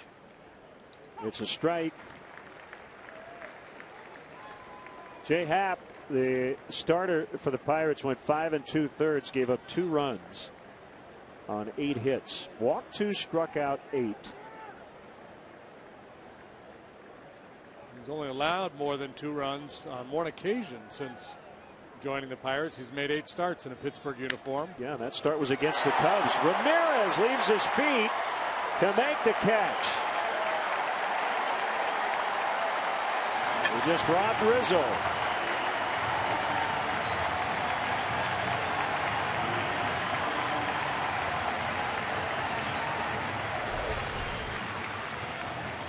Can't hit it much harder than this, but the applause is for Ramirez, and somebody ought to give some applause to the advanced scout too, because he was perfectly positioned there.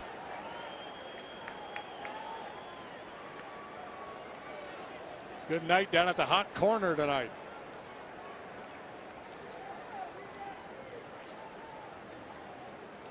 Aramis in the twilight of his career. So is A.J. Burnett, who will pitch tomorrow. They're hoping for a deep October run.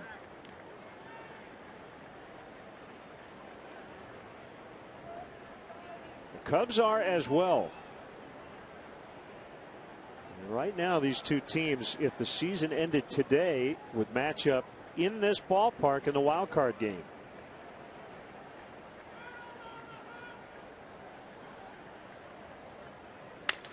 Ground ball back up the middle and over second, and Harrison gets to it, beats Bryant, and the Cubs can't take advantage of the error.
Back to work in the seventh, and has been on his game yet again tonight. Even controlling the running game. Yeah, and it's obviously a very important play in this game on multiple levels. Getting help from his defense. Change up on Ramirez is low and outside. Ramirez 1 for 2 tonight. He's had allowed one base runner in each of the first 4 innings, but only one, and now he's retired 8 in a row. Bounce towards center. That is a base hit. Well, Aramis showing he's got something left in the tank. Near the end of his career, he's had a good game tonight. Reaching for this one, but getting on top of it. It's got a little top spin. Some pace as it goes through the middle of the diamond for a leadoff single. So the first leadoff man to reach tonight off of John is Ramirez here in the 7th. 37-year-old Aramis Ramirez in his 18th major league season.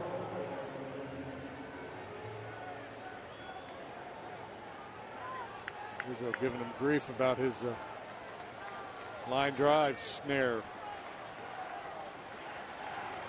He was 19 when he debuted in '98. Here's Cervelli. Ball 1. Big crowd now getting into it.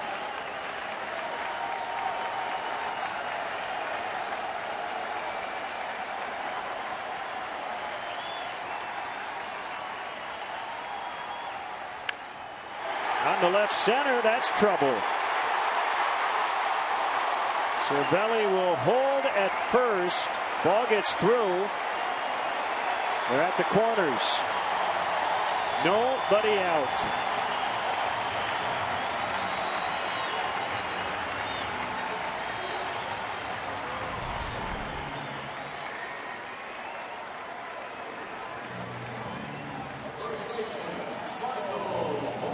So for the first time tonight, the Pirates are 2 base runners in an inning as Ramirez makes his way over to third base. Cubs will play for 2. They'll concede that run. Now, even though the throw got away, it was key that Fowler kept Cervelli from getting into scoring position. And that does keep the double play in order.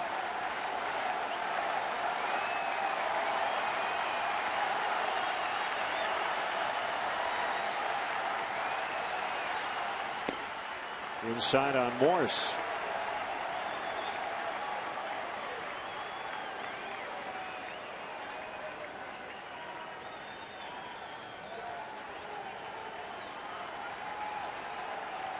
Pirates overcame a 6-1 deficit on Sunday to beat Milwaukee.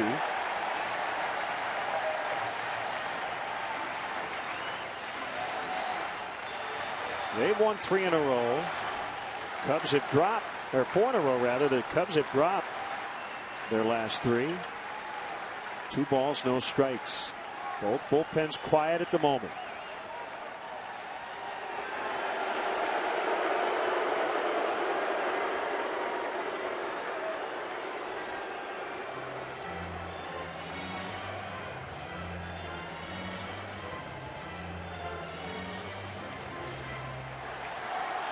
You can just see it, can't you? David Ross, future manager. He called out to Addison Russell and the whole infield, in fact. So that conversation had nothing to do with Lester. It was more about the infielders and possible throws and who's covering where.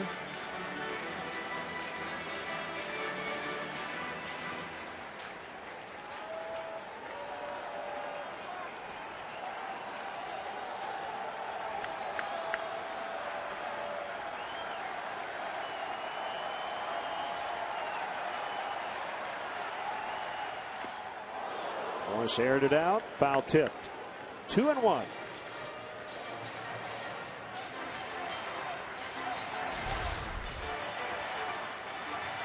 Cervelli's not a base stealer. With nobody out, I don't think they'd have anything funky going on here. And then because of the play on Marte earlier, that really checks him a little bit. If that thing had gone haywire on Johnny and airmailed that throw, then all bets are off in this situation.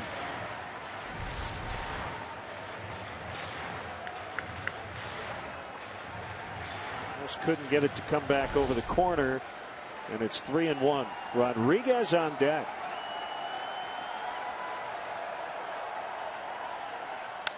Ground ball. Russell the flip.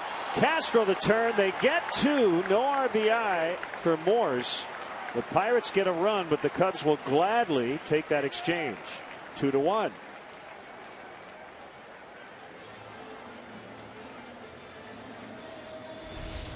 Well, good defensive play by the Cubs so far in this ball game. Lester gets his ground ball. And Russell starts a 6-4-3 double play. Had to reach for that ball. Really had to work hard to stay down on it. And a good turn by Castro.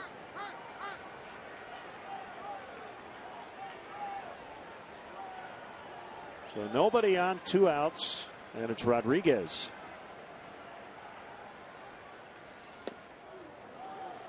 Swung on and missed.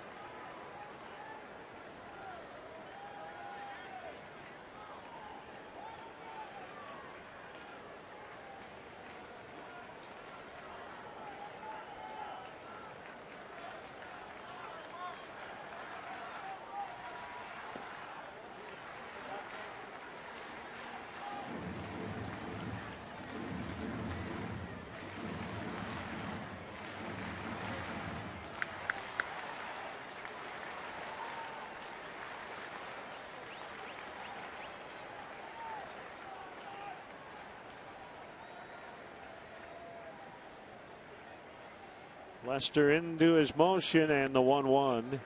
It's 2-1.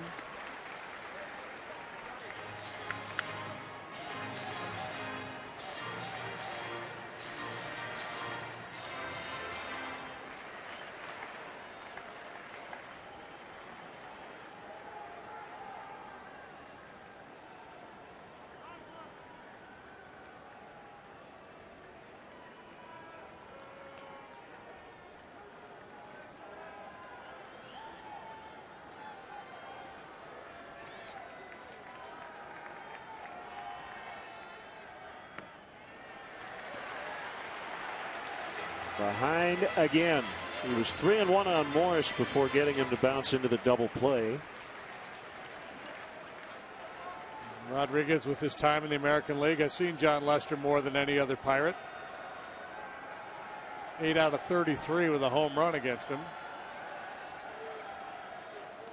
And he hits him on a 3-1.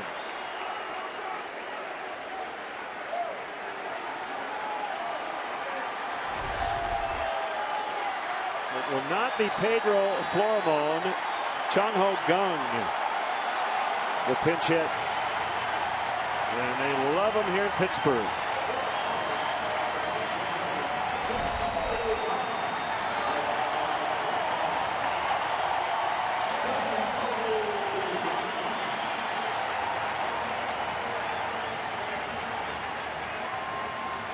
Yeah, and it's in September with expanded rosters, it's tougher for the pitching side. In situations like this, you could bring a righty in to face Gung, and it'd be very easy for Hurdle to burn him. He's got so many guys on his bench.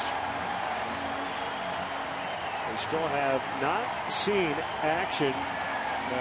That's the other part of it. You don't have anybody up, so you can't count on the move anyway. But even if you were thinking about it, there'd be no guarantee you'd get the platoon advantage of right on right.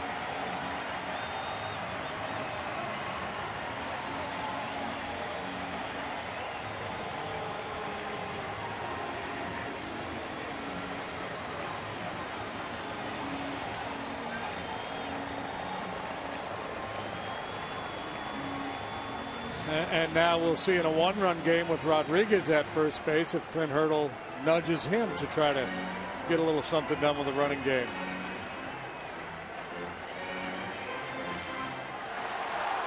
Gung 3 out of 13 as a pinch hitter this year.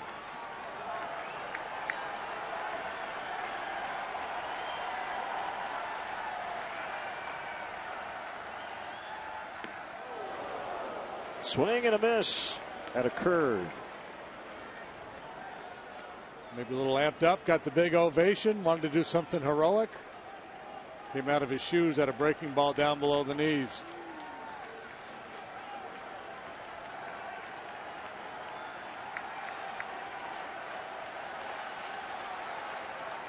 Decent lead, nothing outrageous from Rodriguez. And he'll take second on a wild pitch.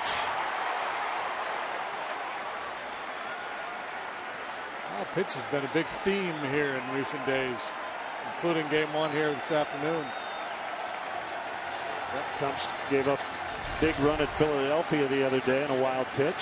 They got 2 to tie it on Joaquin Soria's 2 wild pitches, and here Lester lets one get away, and the tying run is in scoring position.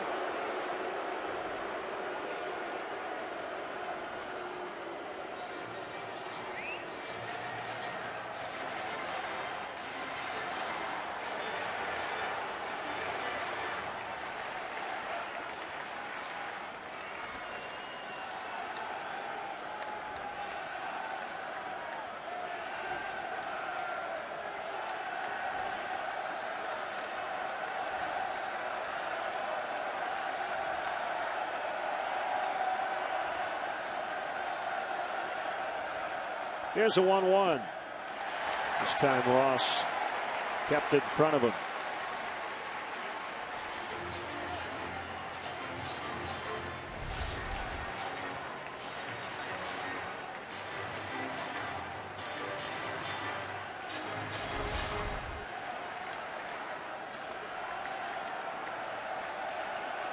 Interesting that nobody's up in the Cub pen. I think it just speaks to recent performance and usage of some of the guys out there.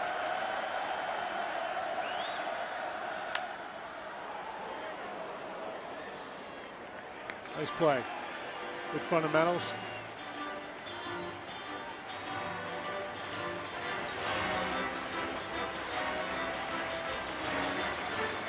She's no Susie Cool, but she can play.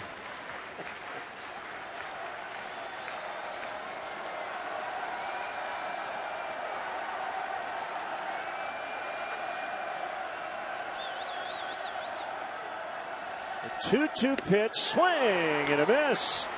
And Lester gets out of the inning as they strand the tying run in scoring position. Sounded like the fans here were chanting Lester, but he has a final say. It's 2-1.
Eighth inning.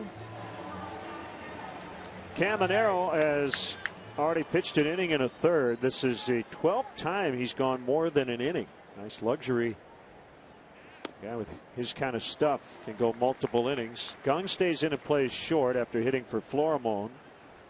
And a first pitch strike on Baez. Yeah, I'm surprised Javi didn't attack that one. This is an interesting matchup. A guy who throws at 99 with Baez and that bat speed. But he's got other things in mind, trying to drop a bunt down with one strike.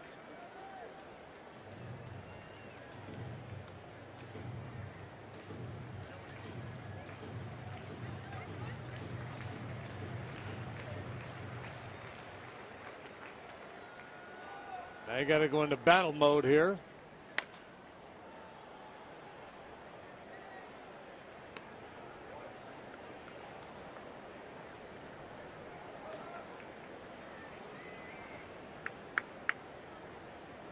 Have left 9 men on base, including the bases loaded in the 5th. They scored 1 in that inning, and it was really set up for them to break the game wide open. Baez strikes out. Well, have you ever wanted to throw out a pitch at Wrigley Field? Here's your chance, and it's all for a good cause. Through September 19th, take part in the fight against cancer by helping raise funds for the Lester, Madden, Mott, and Rizzo Foundations. In support of pediatric cancer research and awareness, the top contributor from each organization will receive 2 tickets, throw out a ceremonial first pitch at the game on September 20th. Cubs.com/letsgogold for details. Swinging strike on Russell, hitting 7th here in game 2. I'm sure you were real good. John Lester's going to come back out in the bottom of the 8th. Still quiet in the bullpen.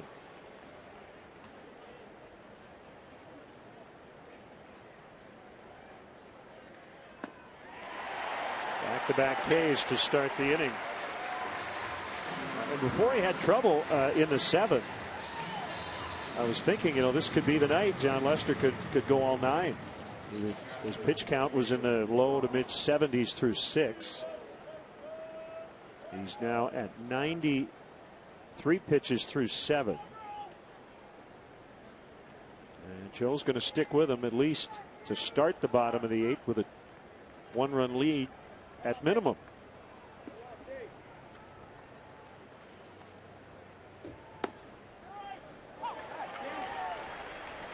Strike to Ross.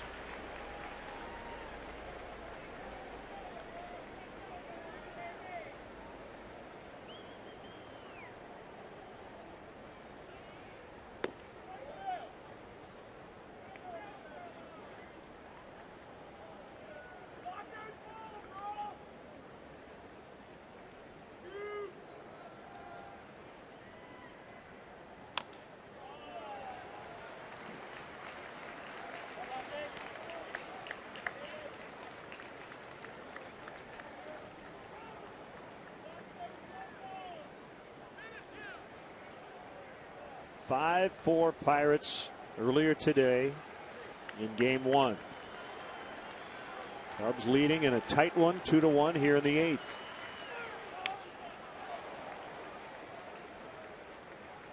Chris Davis has homered off Carlos Martinez, and it's 1-0 Milwaukee in the bottom of the 5th over the Cardinals.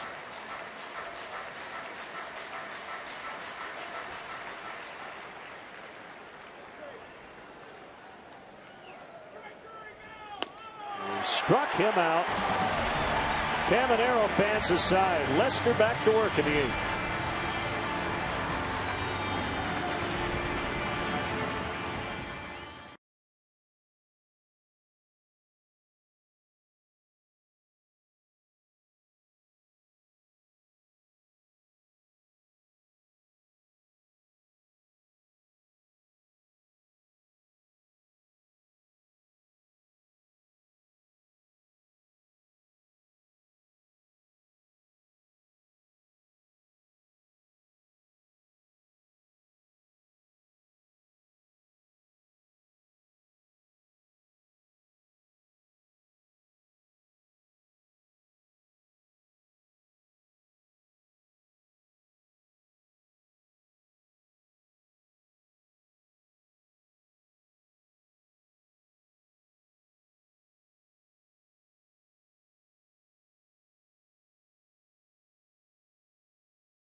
CHN Sports, our producer Mark Brady, our director Skip Ellison, Keon Dolan-Shahi is our associate producer, Joe Pizzo, our studio coordinator back at WGN, the executive producer of WGN Sports, Bob Vorwald. Cubs trying to hang on, leading by a run late. And Neil Walker will pinch hit for Caminero, who was splendid. 2 1/3, 4 strikeouts to keep his team close. Finished off David Ross with a 100-mile-per-hour fastball.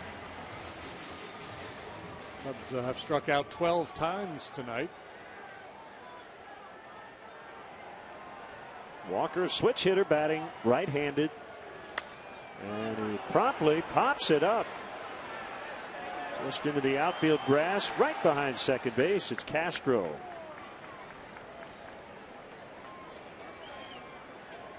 Keep up with the pennant races in true HD quality on MLB.TV Premium. Watch every out-of-market game live on more than 400 supported devices. Real-time highlights, live look-ins, pitch tracking widget, and more. Visit MLB.TV today. Well, the Cubs are on pace to lead the league in both strikeouts pitching and strikeouts hitting. It would be the 6th time in this century that it has happened. 2002 Cubs also did it.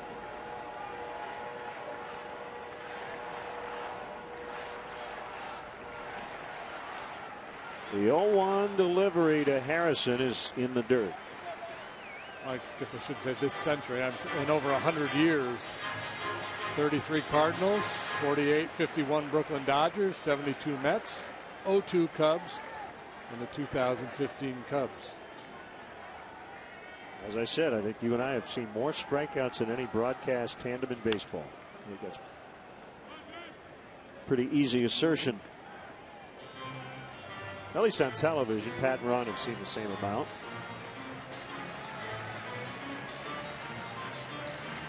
By the way, congratulations to Ron Coomer, who will be inducted into the Chicago Sports Hall of Fame tomorrow. Yeah, he's going to head back home for that great honor tomorrow night. Well deserved. 2-2 on Harrison.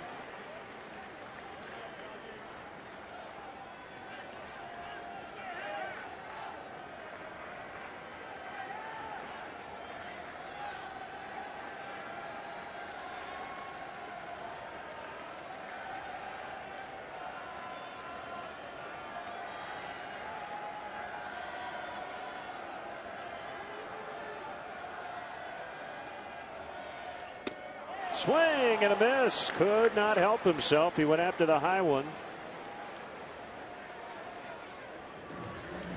It's out number 2. We've talked a lot about John and all the work he does down, and I'm not sure that he intended that pitch to be way up there, but it was effective, and he got done with a high fastball as well.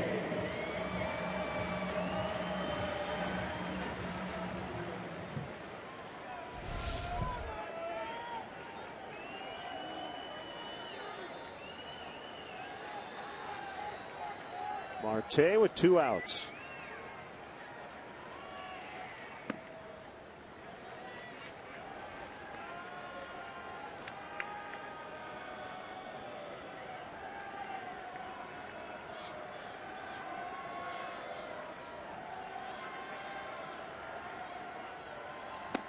Swing and a miss. This has been a big performance from Jon Lester tonight. They'll give the ball to Jake Arrieta tomorrow.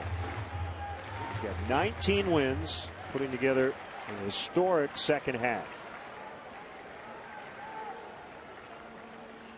Swing and a miss. 1-2. It's not a given that Arrieta is going to win tomorrow, but it sure feels like it. He's been so dominant.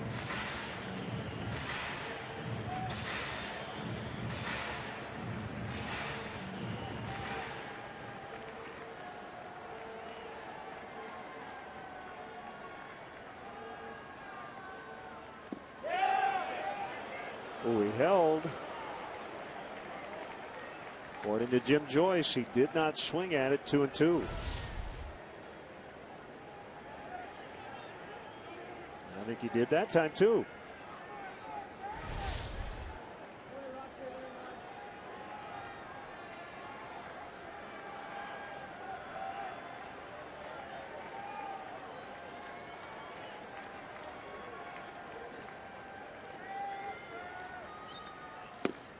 Probably data available somewhere, right? Which umpires call that check swing a swing more often than others?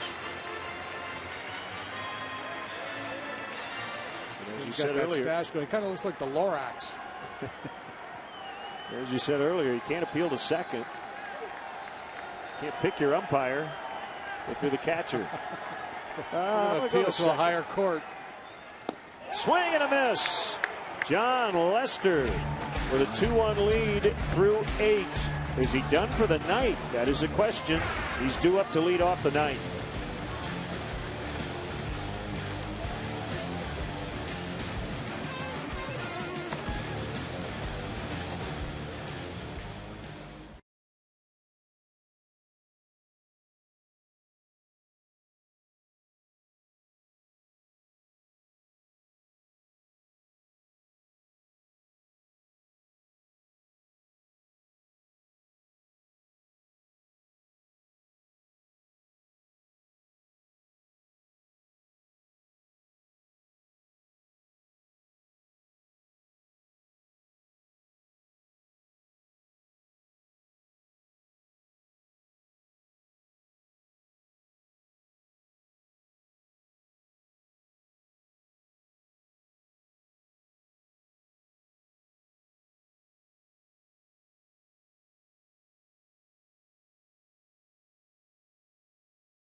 Also close against Cleveland recently.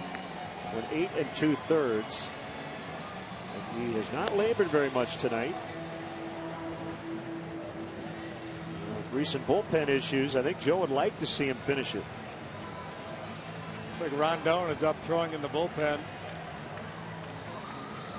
So that's the trade-off. You could hit for Lester here and enhance your chances of scoring an add-on run. But obviously he likes what he has seen, the way Lester has gone about it here tonight. Feels confident that he can finish the Pirates off in the bottom half of the inning. Stardo, a Pennsylvania kind of guy. Long run with the Phillies. Now his first year in a Pirate uniform.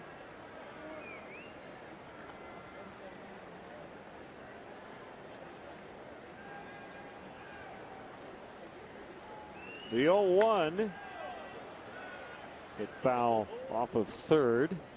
2 strikes on John. So this is the third time in his 29 starts he's completed 8 innings.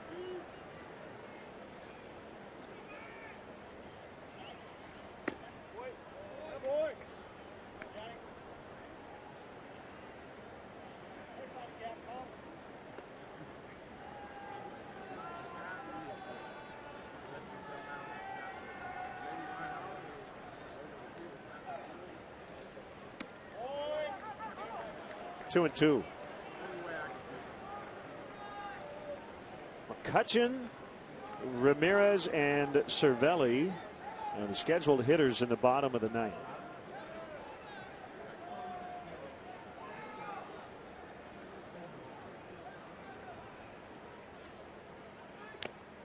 And they have 4 of the 5 Pirate hits in this game.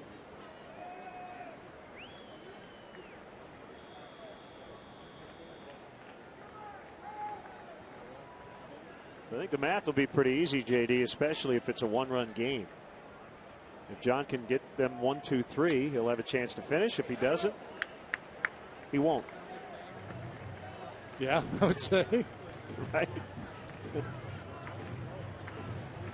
Well, one, Mccutchen gets on base, and then the running game is in play. And I don't think Joe would leave him out there to put the go-ahead run on base. Strike 3 called.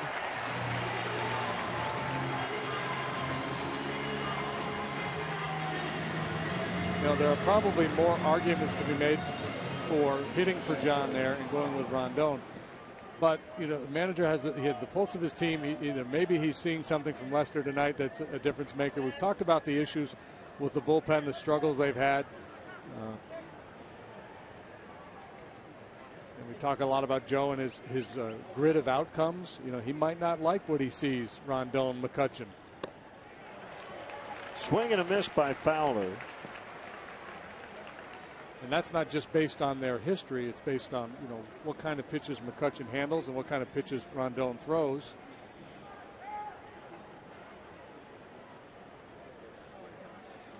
Hey. Coming back here. Go get him, Bastardo.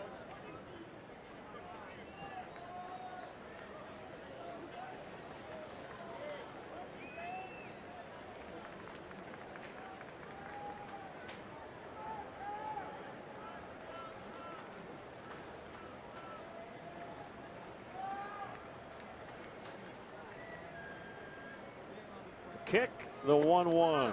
Well, 2 balls and a strike.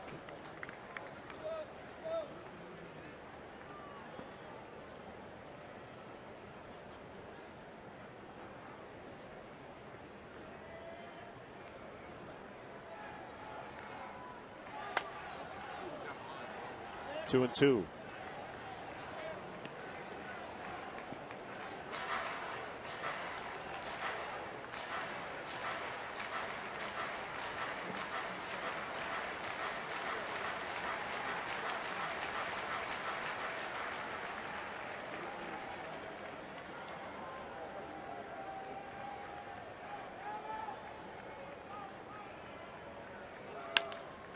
Bounce to third. Ramirez has it.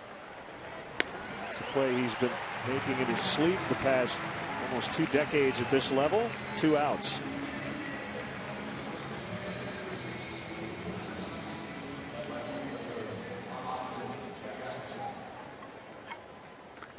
Now Jackson. 2 outs, nobody on.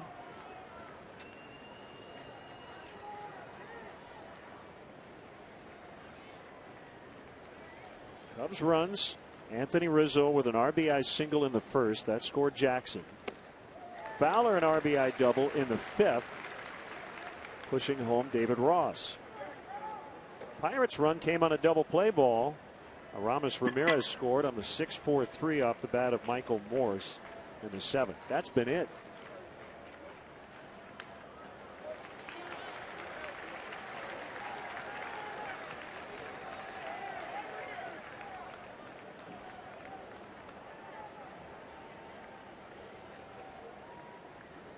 Long day at the ballpark. Cubs hoping for a split.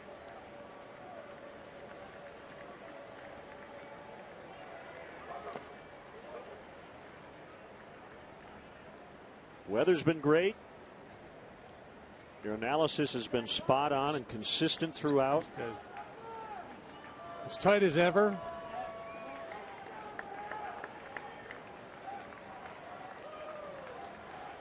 How about a first home run in a Cub uniform? Is that begging? Oh my goodness. You kind of formed it as a question, so no, I don't think it was begging.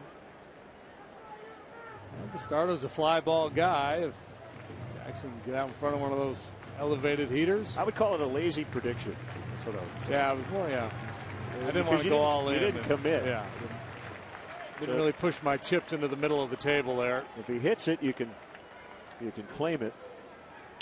But if he does it, you can say, well, Yeah.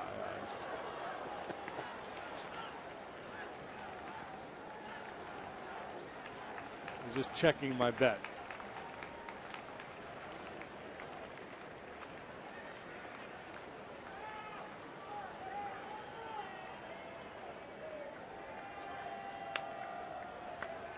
Started with Jay Happ, and then Archimedes Caminero and Antonio Bastardo.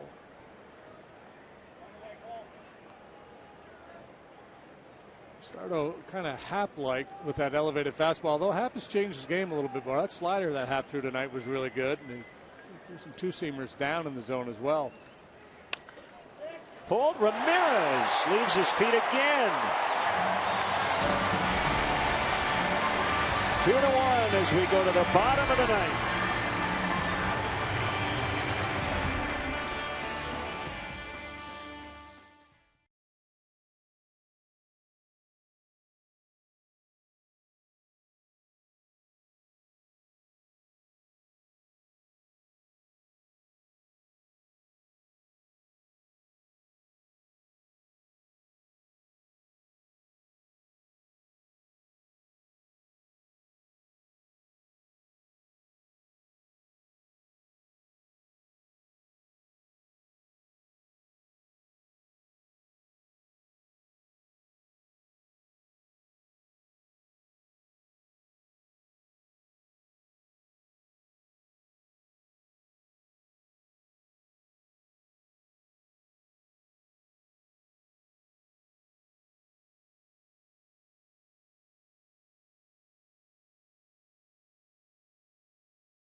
is into it.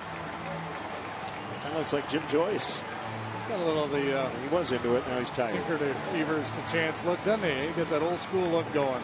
But here we go. It'll be John Lester against Andrew Mccutchen in the 9th inning. 4th time they've battled here. McCutchen singled, stole a base in the 1st, grounded out to 3rd in the 4th. Chris Bryant robbed him of extra bases on a leaping grab at the wall and right in the 6th. 2-1 Cubs in the 9th. A chopper not hit very hard. Russell will charge. The throw to first. 1 out. Great start. Boy, McCutchen's been attacking early both these games. A lot of first pitch swinging from McCutchen.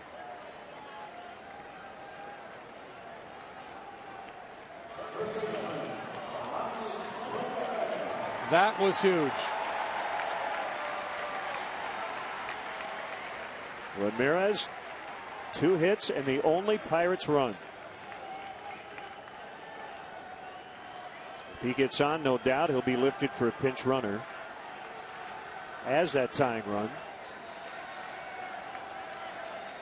Pirates are 21-5 in 1-run games here in their home ballpark. He swings at the first one. Fowler in center. 2 gone. How about that? Pirates have won 12 in a row in 1-run home games, including earlier today. That is on the line here.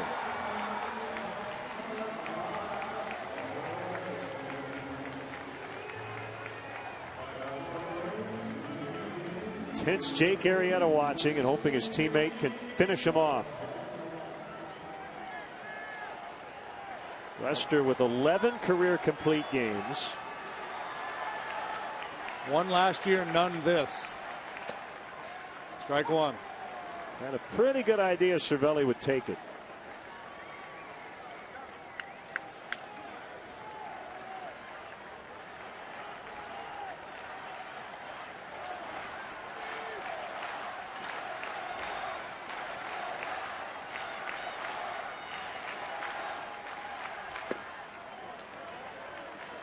One ball, 1 strike.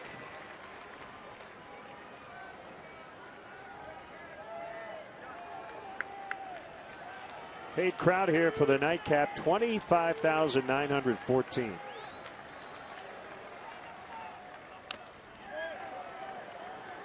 And Cervelli did it to himself this time.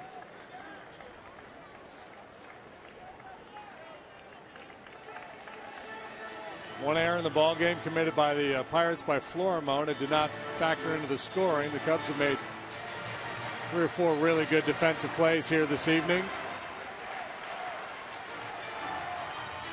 But it has been John Lester's show. Big guy said, all right, boys, I got you covered. Hop on my back. See if I can get 27 outs for you.